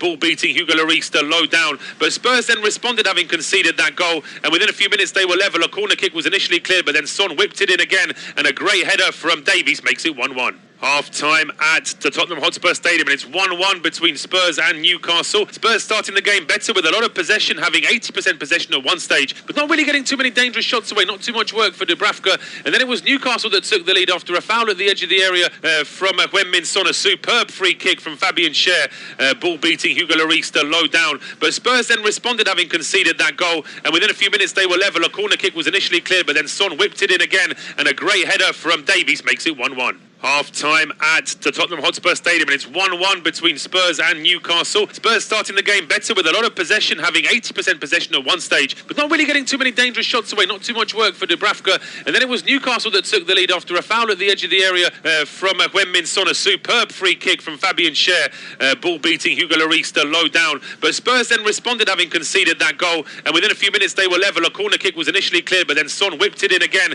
and a great header from Davies makes it 1-1.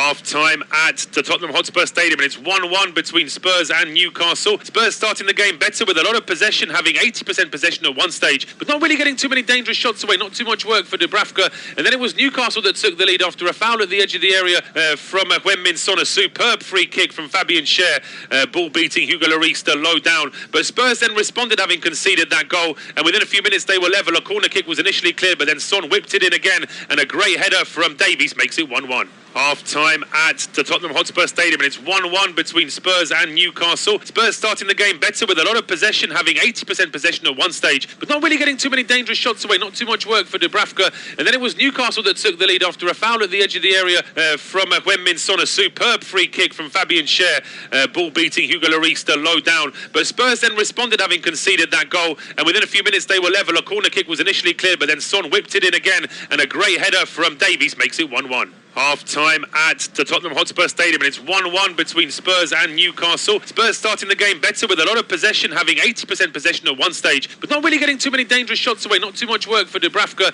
And then it was Newcastle that took the lead after a foul at the edge of the area from Heung-min Son. A superb free kick from Fabian Schär, ball beating Hugo Lloris low down. But Spurs then responded, having conceded that goal, and within a few minutes they were level. A corner kick was initially cleared, but then Son whipped it in again, and a great header from Davies makes it 1-1. Half-time at the Tottenham Hotspur Stadium, and it's 1-1 between Spurs and Newcastle. Spurs starting the game better with a lot of possession, having 80% possession at one stage, but not really getting too many dangerous shots away, not too much work for Dubravka. And then it was Newcastle that took the lead after a foul at the edge of the area from Heung-min Son. A superb free kick from Fabian Schär, ball beating Hugo Lloris low down. But Spurs then responded, having conceded that goal, and within a few minutes they were level. A corner kick was initially cleared, but then Son whipped it in again, and a great header from Davies makes it 1-1. Half-time at the Tottenham Hotspur Stadium, and it's 1-1 between Spurs and Newcastle. Spurs starting the game better with a lot of possession, having 80% possession at one stage, but not really getting too many dangerous shots away, not too much work for Dubravka. And then it was Newcastle that took the lead after a foul at the edge of the area from Heung-min Son. A superb free kick from Fabian Schär, ball beating Hugo Lloris low down. But Spurs then responded, having conceded that goal, and within a few minutes they were level. A corner kick was initially cleared, but then Son whipped it in again, and a great header from Davies makes it 1-1. Half-time at the Tottenham Hotspur Stadium, and it's 1-1 between Spurs and Newcastle. Spurs starting the game better with a lot of possession, having 80% possession at one stage, but not really getting too many dangerous shots away, not too much work for Dubravka. And then it was Newcastle that took the lead after a foul at the edge of the area from Heung-min Son. A superb free kick from Fabian Schär, ball beating Hugo Lloris low down. But Spurs then responded, having conceded that goal, and within a few minutes they were level. A corner kick was initially cleared, but then Son whipped it in again, and a great header from Davies makes it 1-1. Half-time at the Tottenham Hotspur Stadium, and it's 1-1 between Spurs and Newcastle. Spurs starting the game better with a lot of possession, having 80% possession at one stage, but not really getting too many dangerous shots away, not too much work for Dubravka. And then it was Newcastle that took the lead after a foul at the edge of the area from Heung-min Son. A superb free kick from Fabian Schär, ball beating Hugo Lloris low down. But Spurs then responded, having conceded that goal, and within a few minutes they were level. A corner kick was initially cleared, but then Son whipped it in again, and a great header from Davies makes it 1-1. Half-time at the Tottenham Hotspur Stadium, and it's 1-1 between Spurs and Newcastle. Spurs starting the game better with a lot of possession, having 80% possession at one stage, but not really getting too many dangerous shots away, not too much work for Dubravka. And then it was Newcastle that took the lead after a foul at the edge of the area from Heung-min Son. A superb free kick from Fabian Schär, ball beating Hugo Lloris low down. But Spurs then responded, having conceded that goal, and within a few minutes they were level. A corner kick was initially cleared, but then Son whipped it in again, and a great header from Davies makes it 1-1. Half-time at the Tottenham Hotspur Stadium, and it's 1-1 between Spurs and Newcastle. Spurs starting the game better with a lot of possession, having 80% possession at one stage, but not really getting too many dangerous shots away, not too much work for Dubravka. And then it was Newcastle that took the lead after a foul at the edge of the area from Heung-min Son. A superb free kick from Fabian Schär, ball beating Hugo Lloris low down. But Spurs then responded, having conceded that goal, and within a few minutes they were level. A corner kick was initially cleared, but then Son whipped it in again, and a great header from Davies makes it 1-1. Half-time at the Tottenham Hotspur Stadium, and it's 1-1 between Spurs and Newcastle. Spurs starting the game better with a lot of possession, having 80% possession at one stage, but not really getting too many dangerous shots away, not too much work for Dubravka. And then it was Newcastle that took the lead after a foul at the edge of the area from Heung-min Son. A superb free kick from Fabian Schär, ball beating Hugo Lloris low down. But Spurs then responded, having conceded that goal, and within a few minutes they were level. A corner kick was initially cleared, but then Son whipped it in again, and a great header from Davies makes it 1-1. Half-time at the Tottenham Hotspur Stadium, and it's 1-1 between Spurs and Newcastle. Spurs starting the game better with a lot of possession, having 80% possession at one stage, but not really getting too many dangerous shots away, not too much work for Dubravka. And then it was Newcastle that took the lead after a foul at the edge of the area from Heung-min Son. A superb free kick from Fabian Schär, ball beating Hugo Lloris low down. But Spurs then responded, having conceded that goal, and within a few minutes they were level. A corner kick was initially cleared, but then Son whipped it in again, and a great header from Davies makes it 1-1. Half-time at the Tottenham Hotspur Stadium, and it's 1-1 between Spurs and Newcastle. Spurs starting the game better with a lot of possession, having 80% possession at one stage, but not really getting too many dangerous shots away, not too much work for Dubravka. And then it was Newcastle that took the lead after a foul at the edge of the area from Heung-min Son. A superb free kick from Fabian Schär, ball beating Hugo Lloris low down. But Spurs then responded, having conceded that goal, and within a few minutes they were level. A corner kick was initially cleared, but then Son whipped it in again, and a great header from Davies makes it 1-1. Half-time at the Tottenham Hotspur Stadium, and it's 1-1 between Spurs and Newcastle. Spurs starting the game better with a lot of possession, having 80% possession at one stage, but not really getting too many dangerous shots away, not too much work for Dubravka. And then it was Newcastle that took the lead after a foul at the edge of the area from Heung-min Son. A superb free kick from Fabian Schär, ball beating Hugo Lloris low down. But Spurs then responded, having conceded that goal, and within a few minutes they were level. A corner kick was initially cleared, but then Son whipped it in again, and a great header from Davies makes it 1-1. Half-time at the Tottenham Hotspur Stadium, and it's 1-1 between Spurs and Newcastle. Spurs starting the game better with a lot of possession, having 80% possession at one stage, but not really getting too many dangerous shots away, not too much work for Dubravka. And then it was Newcastle that took the lead after a foul at the edge of the area from Heung-min Son. A superb free kick from Fabian Schär, ball beating Hugo Lloris low down. But Spurs then responded, having conceded that goal, and within a few minutes they were level. A corner kick was initially cleared, but then Son whipped it in again, and a great header from Davies makes it 1-1. Half-time at the Tottenham Hotspur Stadium, and it's 1-1 between Spurs and Newcastle. Spurs starting the game better with a lot of possession, having 80% possession at one stage, but not really getting too many dangerous shots away, not too much work for Dubravka. And then it was Newcastle that took the lead after a foul at the edge of the area from Heung-min Son. A superb free kick from Fabian Schär, ball beating Hugo Lloris low down. But Spurs then responded, having conceded that goal, and within a few minutes they were level. A corner kick was initially cleared, but then Son whipped it in again, and a great header from Davies makes it 1-1. Half-time at the Tottenham Hotspur Stadium, and it's 1-1 between Spurs and Newcastle. Spurs starting the game better with a lot of possession, having 80% possession at one stage, but not really getting too many dangerous shots away, not too much work for Dubravka. And then it was Newcastle that took the lead after a foul at the edge of the area. Well, it's a very warm welcome back to a second half independent off-tube studio commentary of the game at the Tottenham Hotspur Stadium. It's 1-1 between Spurs and Newcastle. An exciting first half. It took a little while to get going.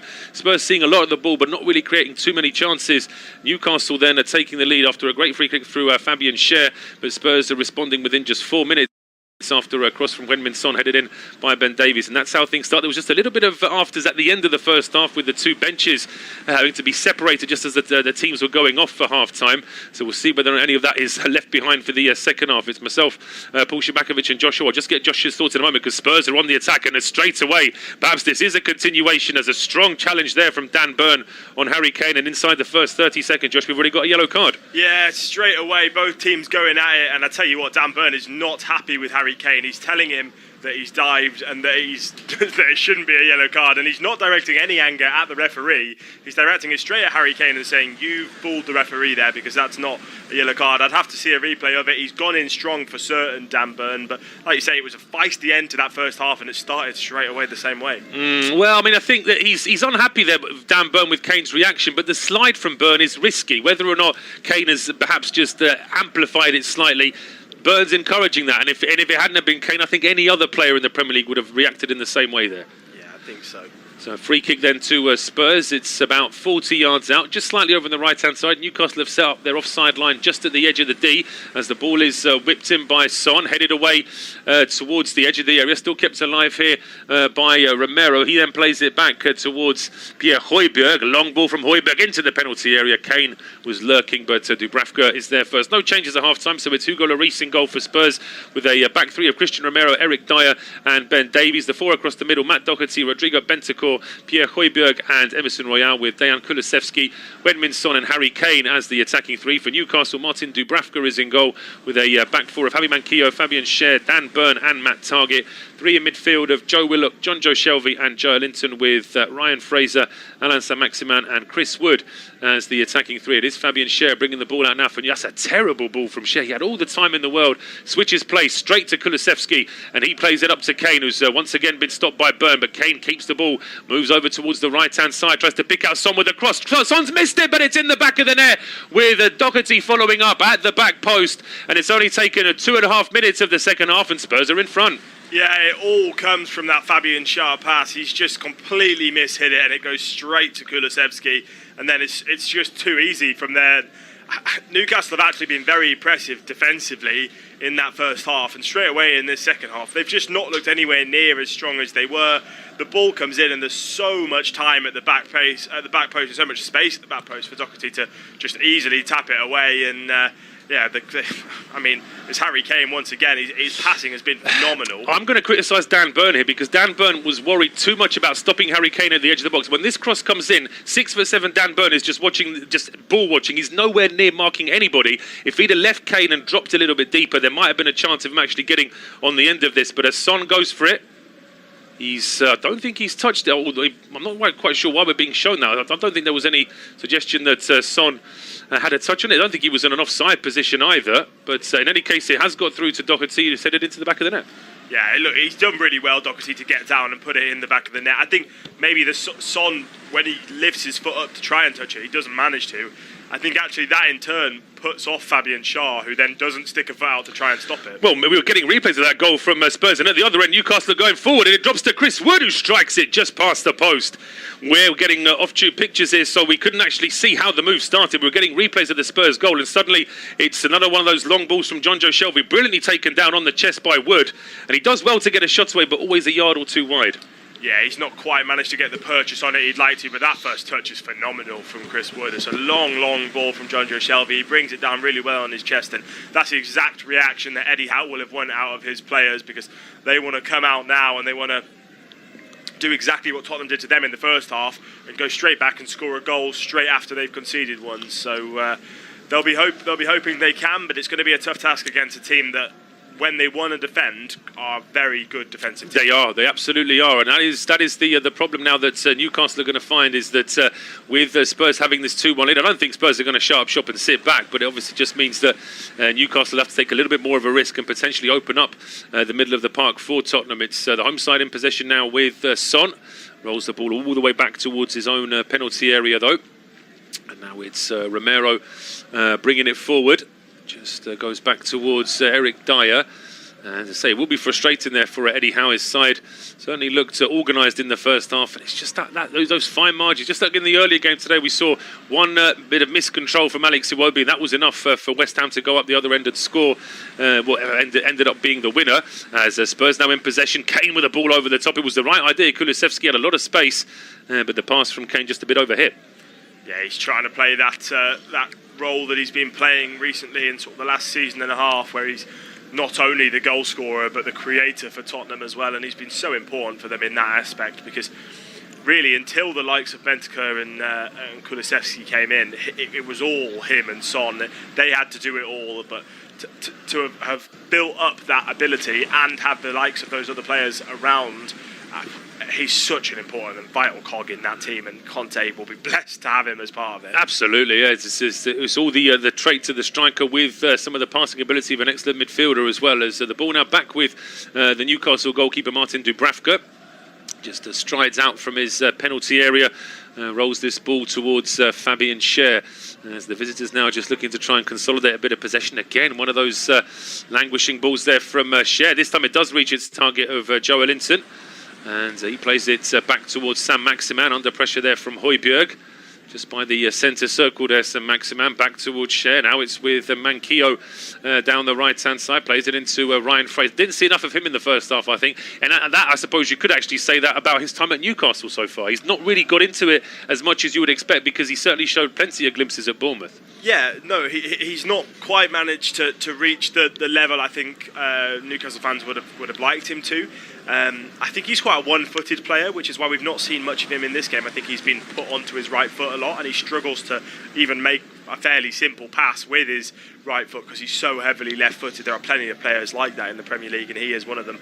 But he has to play an important role in this team, because I think if you look at Ryan Fraser, he's not quite performing. Who do you put on the wing for Newcastle? You've got Sam Maximan, but you need someone on the other side. And you look at the bench today, so you pay Dwight Gale possibly off that side, or it's hard to know exactly. Yeah, I mean, Gale is potentially one option, perhaps Jacob Murphy. But again, Jacob Murphy is another player who has bags of potential, but never really quite shows it on the pitch consistently enough. And I think he's certainly been at Newcastle long enough now to have tried to get a first-team place. Rarely gets the start. There was a great long ball from Shelvey, and Lloris comes out but doesn't make the save. Joe Linton then hooks the ball in. Perhaps took a little bit too long. Then the ball then strikes Emerson on the side. Joe Willock then wins the ball back, but the referee has decided, was that a foul by Willock, or there might have been an offside in the build-up to it? I didn't think there was too much that Joe Willock did wrong there. But once again, it's these great balls from Shelvey as the ball is played. I think Joe Linton's probably just about onside, but Lloris comes out and gets nowhere near it. Yeah, he makes the wrong decision as well. So Lloris comes out, Joe Linton manages to get it down and gets straight past him, but he takes it out too far wide to be able to get a shot off himself, and then he's basically got to make a decision. Do I play this ball over the top to Chris Wood to try and find a header, or do I pull it back where there's players running into the box? And if he'd have pulled it back, I think that's probably 2-2 if it's not offside. But in the end, he goes for a looping ball over to Chris Wood, and he can't even reach the cross. No. Again, it was a bit disappointing, really, but that's at least promising for Newcastle, and also a warning for Spurs. I mean, it was just a long ball from Shelvey on the halfway line. It shouldn't have put Spurs into the sort of position that it did. But now it's the home side trying to go on the attack with a good ball down the right-hand side. Kulusevski puts the ball in. Son with a chance, and it's 3-1. There were almost too many Spurs players there. Doherty almost got in Son's way, but Spurs now have a 3-1 lead. Yeah, it's too easy for Tottenham now in terms of an attacking point of view. Newcastle have committed so many men forward in those last few moments trying to push for that goal, and it's too easy for them to get into behind. Dan Burn was doing everything he could to get back, but he didn't have the pace, he didn't have the movement to be able to get back in time to block the cross. And when it comes into the box, Heung-min Son has got all the time in the world to put it in the back of the net. And I would normally say that there is only one player on that pitch that you would want to be there, it'd be Son. But actually, in Tottenham's case, you'd probably want it to be Harry Kane. But other than that, in any other game, there's no one else you'd want in front of goal in that position. Well, Doherty might be a bit annoyed because he was probably thinking, I'm going to get a quick brace here at the start of the second half. But Son gets there first, and if Son's not going to miss, Son's not going to miss from that sort of position. He had a good first touch, and then a nice left-footed finish past Dubravka. And Newcastle just paying the price of being a little bit too open at the back. Absolutely, and it's a serious uphill battle now for Newcastle. Antonio Conte, they're celebrating like he just won the Champions League, but that's the way he is.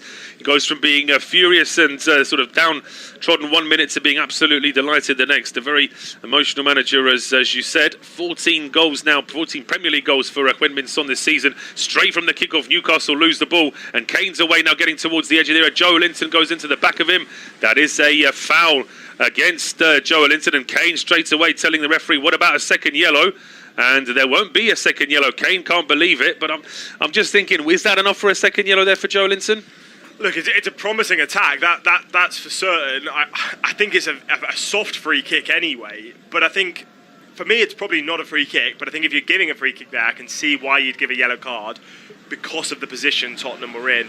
I don't think Harry Kane has a right to be complaining about it. I think earlier on he made the most of a challenge himself. He was trying to get people booked, and he ended up getting exactly what he wanted. And I think it's actually affected the way Newcastle are playing, the way that Dan Burn's now on a yellow card. He's pulling out of challenges, he's moving his positioning, and I don't think Tottenham would be 3-1 up if it wasn't for Dan Burn being on a yellow card. I think that there's certainly some truth in that, but here comes the free kick from Son, a bit too close to the back. I agree. I think that as soon as you get Dan Burn on a yellow, with the amount of pace in that Spurs attack, Kulusevski and Son, Kane's a tricky player, not sort of blistering pace, but he's a quick player as well, of course, and all of a sudden it just puts a little bit more pressure on Dan Burn.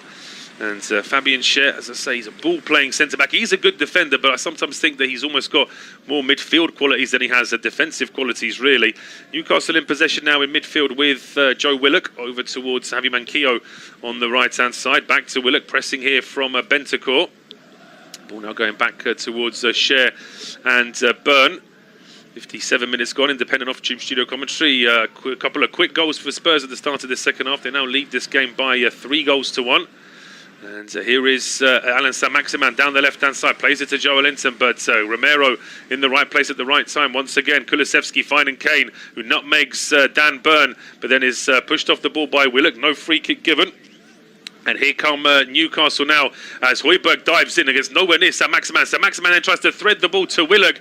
Little bit of miscommunication there. It was the right idea from Willock, and the right idea from Saint-Maximin is just that the ball needed to be in front of Willock, not behind him.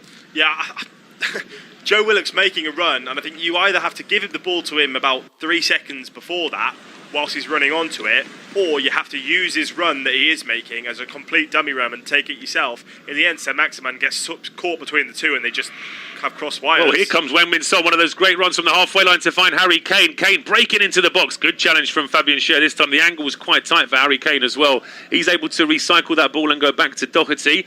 Now it's with Bentancur, square to Højbjerg. Bentancur over towards Harry Kane. Newcastle trying to play high with an offside line just at the edge of the area. The ball looking for Emerson Royal, but that's a good header away by Matt Targett. Out for a throw to Spurs, and Newcastle are going to make a double change here with Bruno Guimaraes and Jacob Murphy getting ready to come on. It's going to be Joe Linton to go off to be replaced by Jacob Murphy, or indeed by Guimaraes. I actually think it's more like the Guimaraes should go into that midfield three, although the graphic we've just seen suggests that it might be. But the other player to go off here is Javi Manquillo, and he will be replaced by Jacob Murphy. So that makes a little bit more sense. Murphy can very much play on that right-hand side. Whether or not he's going to be the right back, or whether they might ask Fraser to drop a little bit deeper now. But Bruno Guimaraes into midfield. He's had a couple of good games already. We both sort of thought he might have actually had a start today. Yeah, it's one of those ones where we spoke about earlier, you know, if it's not broke, don't fix it. But also, he is a step above a lot of these Newcastle players. He is a top quality player. He's done fantastic things in European football, and he's going to be a big part of this team going forward. You could maybe look at Vincent Kompany at Man City and say, could he be the Vincent Kompany? Could he be the player that they're going to start building their squad around? And yes, he's not a goal scorer, but on the transition, he's one of the best midfielders in European football at the moment. And if he can pick up the ball from a deeper position and move it forward for Newcastle, maybe it's a chance for them to get back into this game.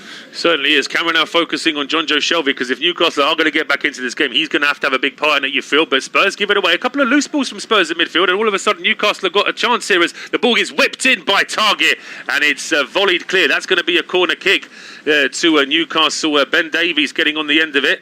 Seems to have felt that a little bit as he tried to go up it, but it was a loose ball well picked off there by Targett, and all of a sudden that left-hand side just opened up for Newcastle. Yeah, it opens up. I think when Saint-Maximin's cutting in on his right foot, he's dragging a lot of defenders in with him, and it's opening that space up on the left-hand side. We saw Willock moments ago making that overlapping run, and then Targett doing the same thing, and I think if they can keep overloading that side, you're going to create space. Absolutely, as it's a corner kick whipped in by Ryan Fraser.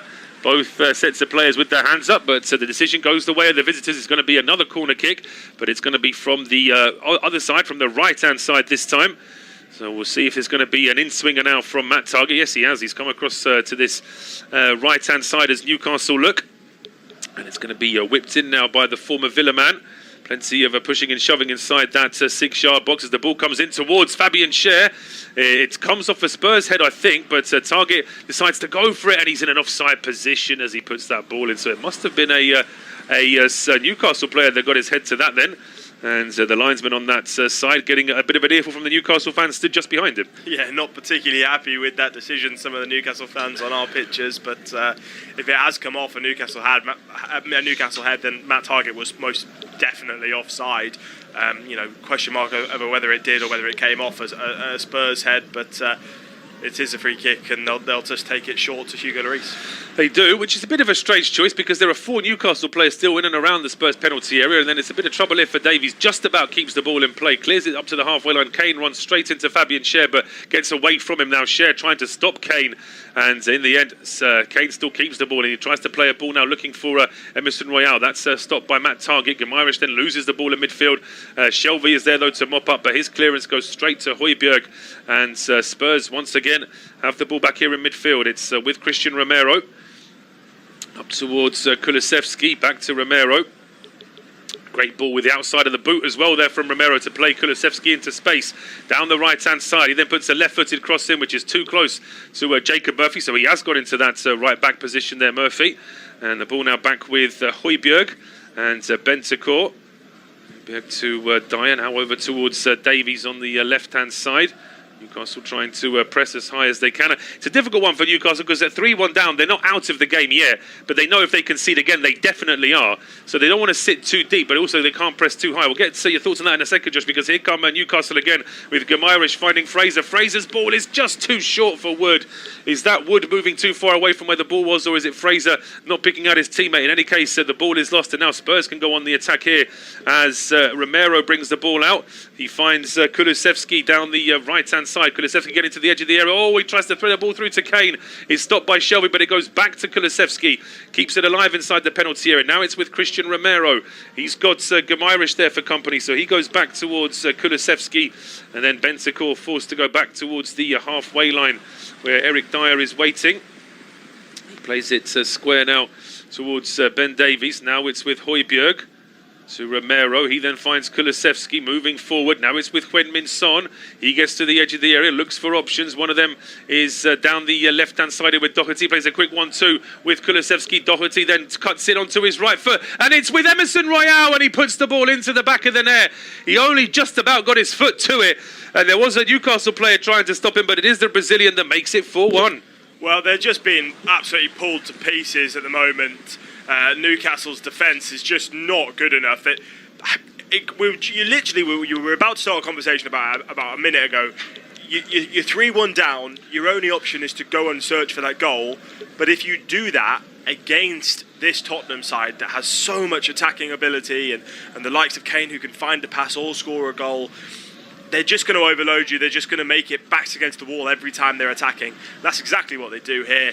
It's a bit of a percentage cross. In fact, actually, it takes a big deflection that Emerson Royale then gets on the end of. He does, but look at the way Murphy gets beaten to the ball here by Doherty. That was Murphy's ball. Doherty shouldn't even be getting on the end of that. I just wonder if Manquillo, or indeed if Emil Kraft was on the field now, the regular right-backs for Newcastle, if potentially they could have done something to stop that. Murphy's on to give them a bit more of an attacking edge on that right-hand side, but he's still got to do some defending, and he didn't do any defending there. Yeah, it's all you can. Tottenham have been great, and with all due respect to Tottenham, they have been great, but Newcastle's defence this second half has been calamitous. It has been, it's been very disjointed, and that's why Eddie Howe we just saw there a little bit crestfallen as to how his side have fallen away. And it's only the 64th minute as well, so it could still get worse here for Newcastle if they don't step up soon. But meanwhile, it is Spurs in possession deep inside their own half. It's Doherty to Højbjerg. Højbjerg then finds Kane, who then rolls that ball in towards Emerson. Back heel, back to Harry Kane. He looks up to see where Heung-min Son is, and Son is in acres of space. He takes it down first time. Son to make it 5. Oh, he's put it wide. It should be 5-0, and the smart money would have been that Son would have scored that. Absolutely. What a pass from Harry Kane again. That run off the ball from Heung-min Son when Harry Kane drops deep and gets his head up is something that they do game after game after game, and people just cannot stop it. It goes over the top. Fantastic touch from Son to get it down, and as you say, you're just expecting him to pot that in the back of the net and make it 5-1. Good night, end of the game, thank you very much. But he doesn't quite manage it. There's still a crack in the door for Newcastle, but it's a very, very small one. It is a very small one, and I've got to say, if they're going to if they're going to push this high up and leave that much space behind, they're going to concede a 5th goal sooner or later in Newcastle. It's not a clean strike from Son as well. You've got to say that. He's just not quite put his left foot through the ball. But Newcastle now pushing forward here with John Joe Shelby. There's a bit of space here down the left for Sam Maximan. He then rolls the ball into Fraser. Fraser, though, he loses his balance as he was trying to put that cross in. He needed to get that square to Wood, but he pretty much just rolled it straight to Lloris. Yeah, he's just stretching to try and play the ball in, and in doing that, it's rolled off his foot at the wrong angle and it goes straight into Lloris's hands. But when they do come forward on that left-hand side, there's options to the left and on the overlaps, but there doesn't seem to be anyone getting into the middle to get on the end of those balls. No, there wasn't, and that's just been the problem. I think that Newcastle have just got into their shell a little bit now with these 3 goals conceded inside the first 20 minutes of the second half. It's with Bentancur now to Kane, who is was that Kane brought down? It might well have been, but the ball, in fact, it was Kulusevski that was brought down there by Dan Burn. Spurs are the league leaders for goals scored in 2022. Which bodes very well for Spurs. They're still very much fighting for this top 4 finish. We're going to get a break in play here now, as it looks as though Kulusevski is still down. Yeah, he looks badly hurt, and maybe not in this game because they're 4-1 up. But if this is a nasty injury, then this will be a big blow for Tottenham. He's been so important since joining on loan from Juventus. Obviously, it looks like it's going to be a deal that they'll make permanent at the end of that loan. There's obligations and all sorts of clauses, and the way he's playing, even if it's not an obligation, you'd expect them to pay whatever fee Juventus I think want. so, yeah. I think that certainly Juventus weren't expect. Well, let's say they weren't expecting him to come out. I think the plan was that he gets a bit of first-team football, and then he does actually sign for Spurs permanently. As Antonio Conte there is still furiously trying to pass on some messages to Emerson Royal. You think that Spurs were 4-1 down the way that Conte is shouting at his defender there? He's such an emotional manager, and it's obviously a big part of the way he gets the best out of his players, because they are truly a completely different outfit under Antonio Conte. We just see that as the results stand at the moment, Tottenham leapfrog Arsenal into 4th place. They do, although they have the same number of points, the same goal difference, just that Spurs have more goals scored than Arsenal, which is why they go ahead of the Gunners. But the Gunners do have 2 games in hand. One of those games in hand is available on our service tomorrow night when they play away at Palace, which is certainly not a foregone conclusion. Patrick Vieira's side have been tough to beat at home this season, as Newcastle go on the attack down the right-hand side. A ball fired in down the right channel there for Ryan Fraser to chase, but Hugo Lloris is there, comfortably makes the save. So we're over the 3-quarter mark in this game. Tottenham now leading against Newcastle United by 4-1, and it will be Josh to take us through to full time. Yeah, 4-1 to Tottenham after a real impressive attacking display in this second half, going in at half-time 1-1, coming out and scoring 3 goals in pretty quick succession to pretty much do everything but put this game to bed so far. They've only got to hold on for another 23 minutes, including added time, as Allan Maximan has the ball on the left-hand side. He's got options to his right. Joe Willock just lays the ball off to Guimaraes. Bruno Guimaraes gives the ball to Allan Maximan. Guimaraes, he's got options to his right-hand side. He's in the centre of the pitch. I'm not quite sure, is it Kulusevski's gone down under some contact from him. Gives the ball to Jacob Murphy. Guimaraes plays it back into the middle, and there's a head from Joe Willock, but it's just glanced over the bar. But straight away you can see when Bruno Guimaraes gets on the ball and he's playing 1-2s with the players around him. He creates space, he creates options, and he whips a great ball in, and Joe Willock just can't quite get the header on target. Well, he does well there to control the ball. It's Højbjerg that he runs into, and then he just finds a little bit of space over on that right-hand side to pick out Murphy. Murphy then back to Guimaraes. It's a good ball, and ironically Fraser was completely unmarked just behind Willock. He might have actually been in a slightly better position to do something with that, as Newcastle getting ready to make a third change. But this is an interesting change. It's going to be Chris Wood to go off and Jamal Lascelles to come on. So is this damage limitation now from Eddie Howe? I mean, that has to be. You're taking off your striker, you're bringing on a centre-back. That's nothing but any sort of... well, that has to be damage limitation. I've just seen him say there, I can see, I've read his lips. He's just said 5 at the back, so he's going 5 at the back. He's going to put what? Dan Burn, Shaw, and Lascelles, yeah. Lascelles. They'll be as a back 3, but here comes Spurs now with Kulusevski getting to the edge of the area. Yeah, he gives it to Kane, who hits it on the outside of his foot, and it ends up coming off Emerson Royal, who was almost in his way and going out for a goal kick. And I tell you what, if it hadn't come off Emerson Royal there, that could have been one of the best goals Harry Kane's ever scored. He hit the outside of his boot, aiming for that top left-hand corner. Absolutely. Kane's got a wry smile on his face. Emerson Royal's pretty much laughing out loud. If that was 0-0, I don't think either of them will be smiling there, because that is a great chance. Kulusevski again finding space at the edge of the area. Little back heel there to Kane. And as you say, he gets a lot of power behind it. You don't often see a shot with that much power with the outside of the boot. It's usually a more of a placed effort, isn't it, really? So that certainly was a very good strike from Kane. But I'm trying to think of the last time I've seen a Premier League game where a team losing makes a defensive change to stop the result being even worse. I can't think of a time where I've seen. I mean, I'm sure it's happened with midfielders and sort of defensive midfielders being replaced by sort of defenders and stuff. But to see your only recognised striker go off to be replaced by a centre-back when you're 4-1 down is unusual from Eddie Howe, I think. Yeah, unless, he's making an argument to say he's going to play Ryan Fraser and Saint-Maximin as strikers, he's going to make Targett and Murphy play up as midfielders, and he's just going to have a straight 3 at the back. But, I mean, that's some interesting formation if that is. It is, yeah. That's certainly that's an intriguing combination there from Eddie Howe. We'll have to wait and see how it pans out. We've just got just under 20 minutes to go in this game now. We see Dan Burn pushing up as Dubravka plays the ball out to John Joe Shelvey. Shelvey tries to play a 1-2 with Jacob Murphy. He's taken down by Ben Davies, and finally the referee blows his whistle after Newcastle arms fly up in the area. Bruno Guimaraes as well was taken down by Ben Davies. He'd gone in and taken 2 out in 2 successive fouls. No card given to Ben Davies in the process there, and Newcastle take the short free kick. Dan Burn ends up giving it to Joe Willock. Joe Willock back to Burn and to Shelvey, who spreads the play wide right, and there's a little bit of space down that side, but Tottenham doing well to sit behind the ball. Guimaraes now on the ball round about the centre circle. He's got options in front of him, but a well-drilled Tottenham midfield and defence all sat in the way, trying to block off any sort of passing avenues, and they forced him to go back to Jamal Lascelles, who himself has had probably his toughest season in a Newcastle shirt. He was quite often recognised as one of their best players, but ended up losing his place this season. Not really had his best outfit. Just sloppy pass from Dan Burn that goes straight out for a throw-in to Tottenham, as we see them looking to maybe make a attacking substitution and add insult to injury. Yeah, absolutely. Well, Newcastle have used all 3 of their subs. Spurs are now getting ready to make their first, and it's going to be Lucas Moura. And so I'm thinking potentially maybe for Kulusevski, who's had that knock, or maybe for Son or Kane just to preserve them. But Newcastle go forward now with Saint-Maximin. Ball is partially cleared but kept alive here by Fraser. Is kept alive, and now Shah has the ball. He plays it wide to Fraser again. Fraser to Saint-Maximin, who's now over on that right-hand side trying to square up against the Tottenham defenders. Guimaraes goes down under the pressure of Højbjerg, and the referee gives it as a free kick. It looked like a foul to me. He just sticks his leg in behind the Brazilian, and the Brazilian goes down to the floor, and a chance for Newcastle to try and find someone in the box. No, he didn't get the ball there at all, so I think it is the right call. Højbjerg, a bit of a quieter game for him today, although he has been pretty much ever present for Antonio Conte in that defensive midfield role. And Shelvey, well, it's slightly over on the right-hand side, so it may not suit the right foot, so this could be a cross here from Shelvey as well.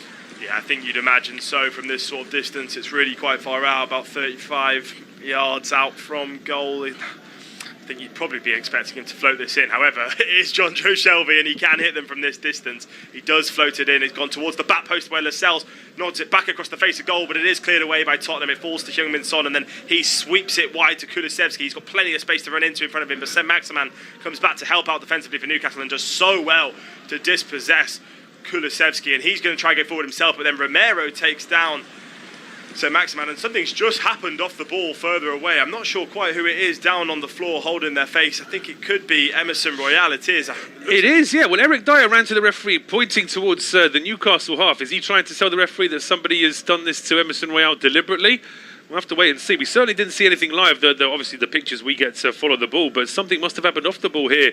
We'll just keep an eye on where Emerson is, and it's Dan Burn on a yellow card. I mean, again, I'm not saying that's going to be a yellow card immediately, and I'm not sure that VAR can even say anything to the referee because it's only a yellow. That would never be a red. 2 yellows. But at the same time, why is Burn doing that when he's on a yellow card? It's almost like he's asking for trouble there. I think if the referee sees that, that's a second yellow card and he's got to go off. I agree, yeah. But he doesn't see it, so that it can't be intervened with. And we're just seeing the first of 2 substitutions for Tottenham. The first is going to be that Rodrigo Bentancur is leaving the pitch. And it looks as if it's going to be Harry Winks that is coming on for him.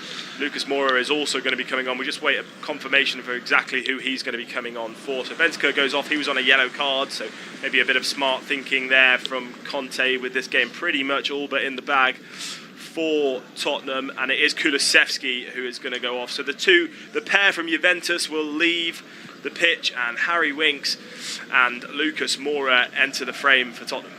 Absolutely, Lucas Moura. Very good attacking player.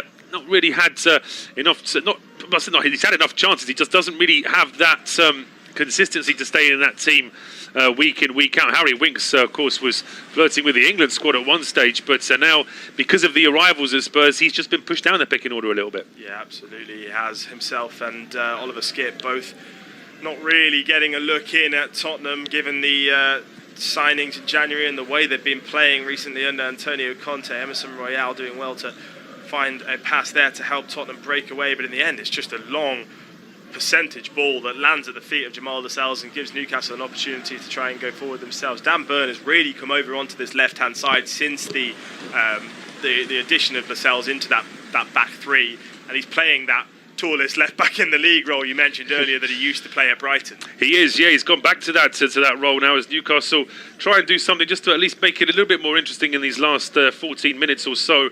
But they're just not able to keep that ball. It's been a problem for them pretty much throughout the game, really. They've just not been able to keep that ball in midfield for long enough to really upset Spurs.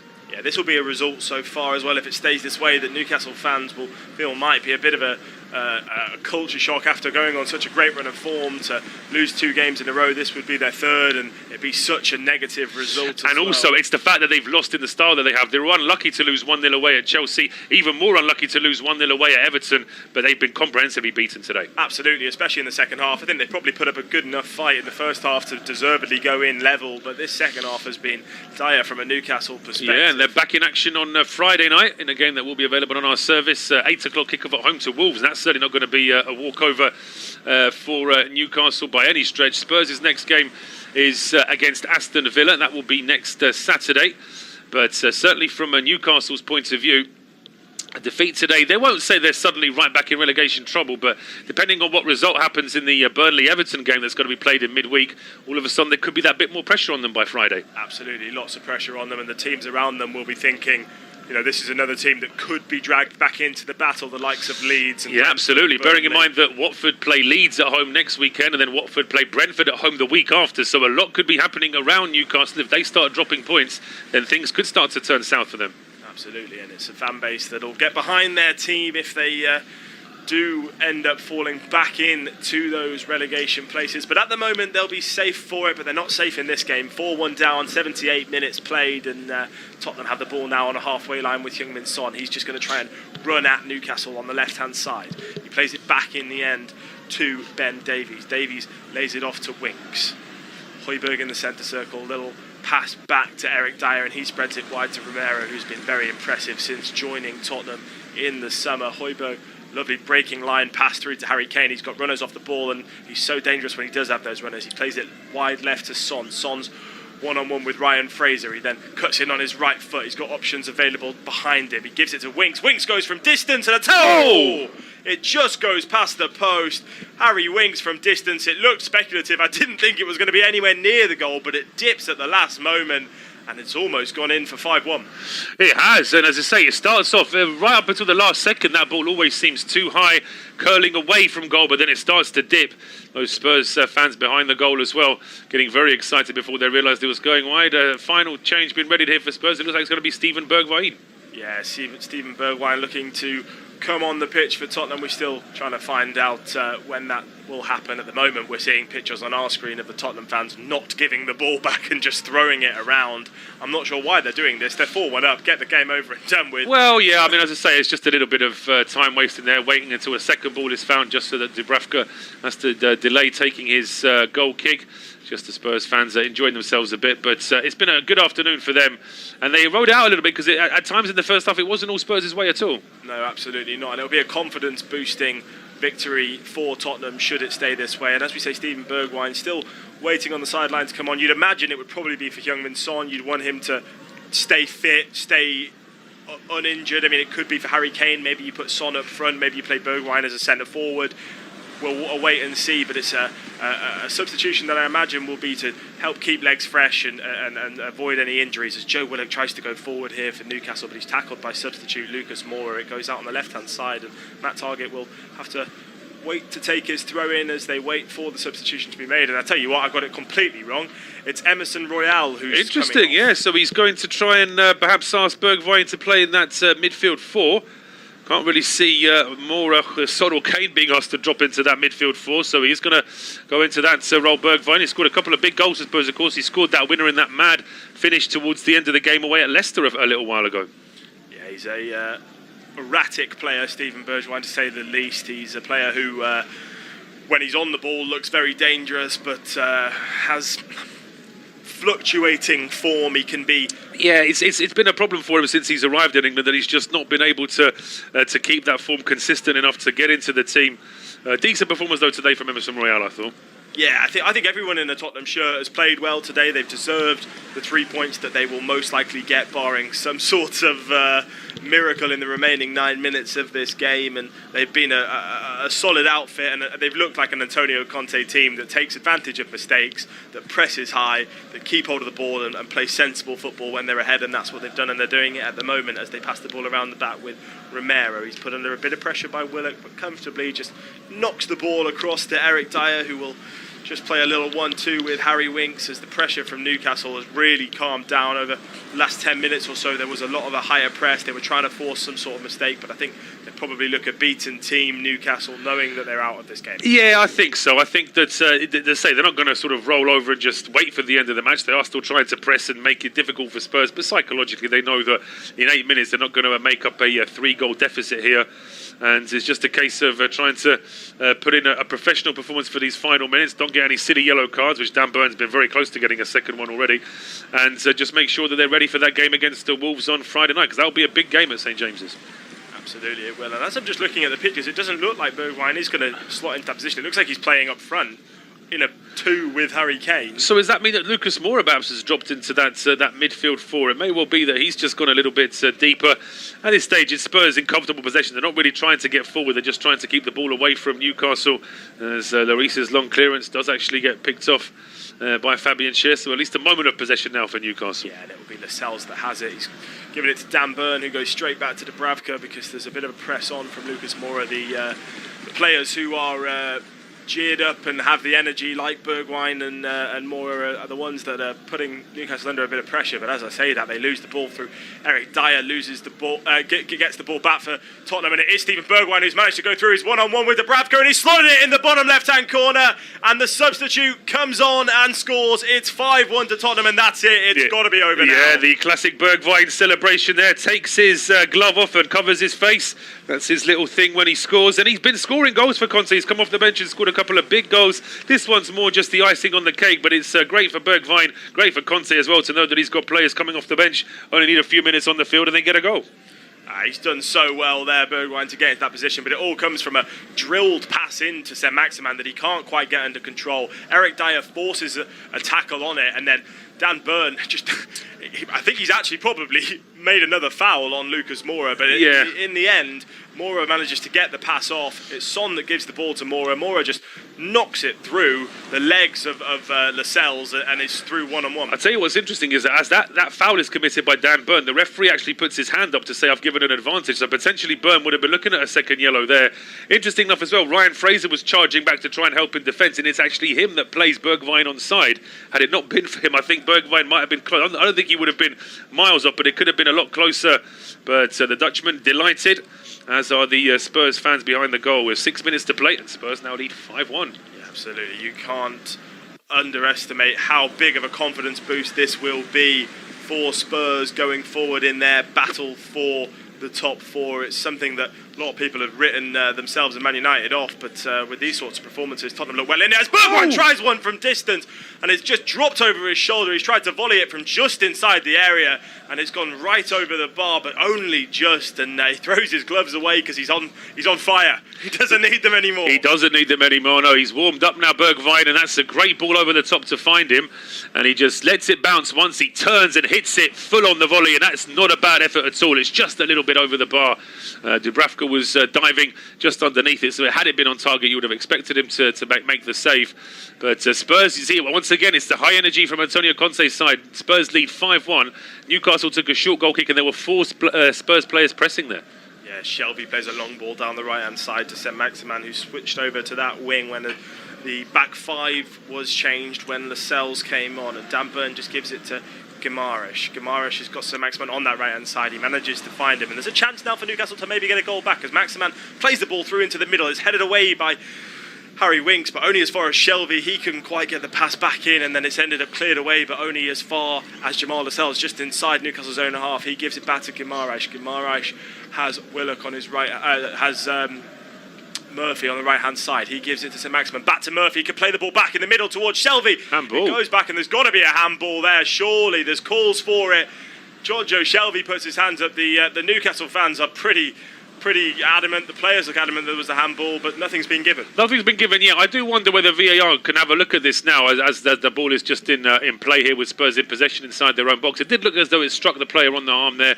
Referee didn't see it live. It's not like there was a huge appeal from the Newcastle players. I do wonder if that's just because of the scoreline at the moment. If this was 0-0, perhaps they would have appealed it a little bit more. But Shelby is just shouting at the referee there as Lucas Moura starts this run, and it's Spurs on the attack. Yeah, Moura's just jogged straight past him, and the ball come in the middle from Son.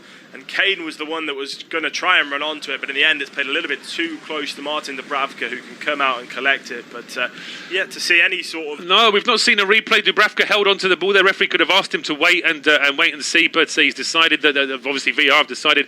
Stats for the second half: 9 shots from Spurs, 4 on target, 4 shots from Newcastle, none of them on target. Spurs with 57% possession to Newcastle's 43. So it's not been a dominant performance, but Spurs have been clinical. Absolutely. If we're saying there's no shots on target from Newcastle, not been their best performance at all. So Maximan, though, trying to just jog through a few players, and he tries to play a ball through in the middle to Jacob Murphy, and he can't quite get on the end of it. Murphy, who's playing in such an advanced role now compared to what he was playing when he first came on. And the ball now with Tottenham on the right-hand side with Doherty. Doherty's got plenty of time and space, not too much in the way of anyone trying to tackle him. 87 minutes have been played in this game. It's 5-1 to Tottenham. It was 1-1 at half-time. A crazy start to the second half where Tottenham just seemed to completely run away with this game. Harry Kane plays that signature long switch of the ball over to Son. He's one-on-one with Fraser. He then cuts in on his right foot, tries to get a shot away, but Fraser does well to get back in the way of it and win it back. And then the ball's cleared up to Saint Maximin, but he's offside as he tries to do something special. Bit of nice footwork to try and beat Eric Dyer, but the flag was up and he's given offside. But that pass from Harry Kane to Heung-min Son, everybody knows they do it. Everybody knows that Son makes those runs off it. Everyone knows that when Kane drops in, that's what he's looking for. But you just can't stop it. You can't, because you either send too many players forward, which makes it easier to play that long ball, or you keep everyone sat back, which means that nobody's going to be offside. So it's one of those situations where you almost know that there's going to be passes like that, and you've just got to be as well organised as you can to try and mark the player, but also not give him too much space to be onside. It's been very impressive today, Harry Kane, as have every single one of Tottenham's players, to be honest. It's Lucas Moura that's charging through the midfield at the moment, but he's just overran that one slightly, and the ball falls straight to Fabian Schär, who clears it, but it's only gone as far as Harry Winks. He's dispossessed by Jonjo Shelvey, who then gives the ball to Jacob Murphy, who then is dispossessed by Bergwijn, and then finally it ends up at the feet of Harry Winks once again, and he calmly gives the ball to Ben Davies as Tottenham finally just sort of calm it down, as it was a bit pinball-esque for a moment there. Doherty has it on the right-hand side, just lays it back to Romero. Romero, a little chip pass through to Harry Winks, and it's just easy, simple passes now from Tottenham. They don't have very long to wait until the victory and the 3 points are theirs at all. No, it's a minute of regulation time, then we'll have a bit of injury time. I can't imagine there'll be more than maybe 3, maybe 4 minutes. They might even do less than that with the scoreline being what it is. But as I say, it's been a really solid performance from Spurs. And as I say, they're still very much fighting for that third place. They are indeed, and they'll take a lot of confidence from this, and they'll move forward with this result in mind. They still have to play Arsenal, of course, who you would say are their main competitors for that top 4 spaces. The ball's just fallen to Saint Maximin, who had a great opportunity to find a pass or a shot, but he slipped on the ball, and it just sums up Newcastle. It absolutely does, Josh. I was about to say that. It just sums up how Newcastle's afternoon has been in front of goal there, as Spurs go forward, potentially hunting for a 6th. Yeah, it's Kane. He's got Son to his left. The two partner up again as Kane does offload it to Son, and then he gives it back to the England captain, who shoots from distance, and it goes just wide of the left post.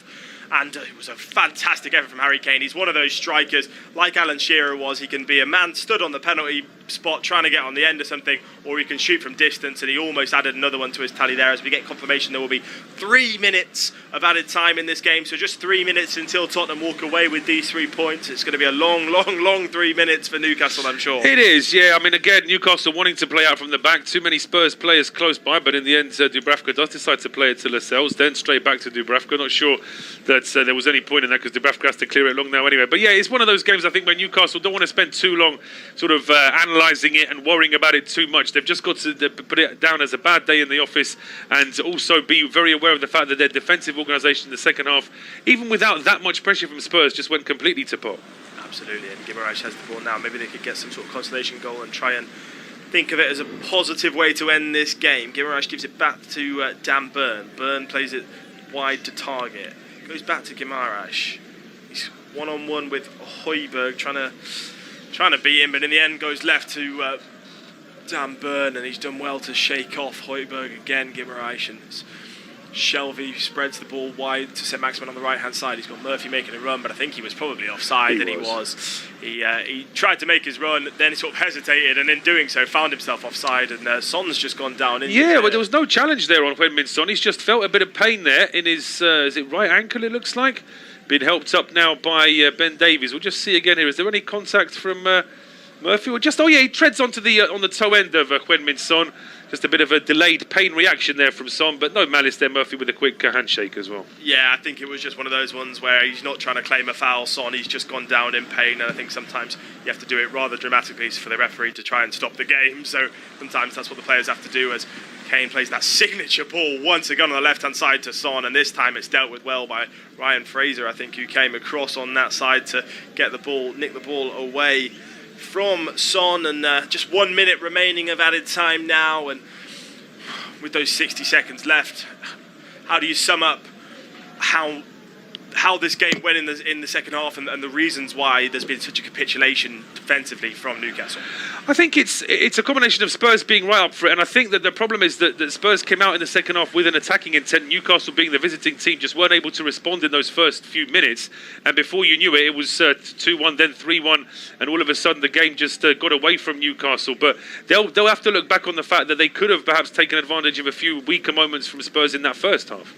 Yeah, absolutely. I think Newcastle probably were good value for the draw at half-time, but certainly deserved to be on the end of this thrashing, you could call it now, by the end of the 90 minutes. And just a matter of seconds remaining as Lucas Moura tries to skip away from Newcastle, but it's won back by Guimaraes, and so Maximin will run at the Tottenham defence, probably for the last time in this game, as time is up, but we're waiting for the referee to blow his whistle. The ball goes out just about halfway through Tottenham's half, and just awaiting that whistle being blown now. The time has gone, it's 5-1. Surely the referee is going to blow his whistle, but it's been a great afternoon for Tottenham, and one that doesn't quite drag Newcastle into the relegation battle again, but it makes but it just, I think, harder. Yeah, it just reminds them that they're still there or thereabouts. They've still got to do a little bit more work as the full-time whistle goes. It's all over here at the Tottenham Hotspur Stadium. Tottenham getting a comprehensive win against Newcastle, beating them by 5-1. Myself, Paul Shibakovic, and Josh Hall, thank you very much, and join us again soon.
Our next football commentary match is getting ever nearer, so why not take the opportunity of having a bet on the match? Whether you're interested in betting on the match result, the first player to score, the last scorer, correct score, double result, total goals market, handicap betting, or any other of our exciting market, it's fun to be involved. Don't forget, when the match kicks off, you can sit back and enjoy superb independent studio commentary while also enjoying our in-play betting opportunities. Good luck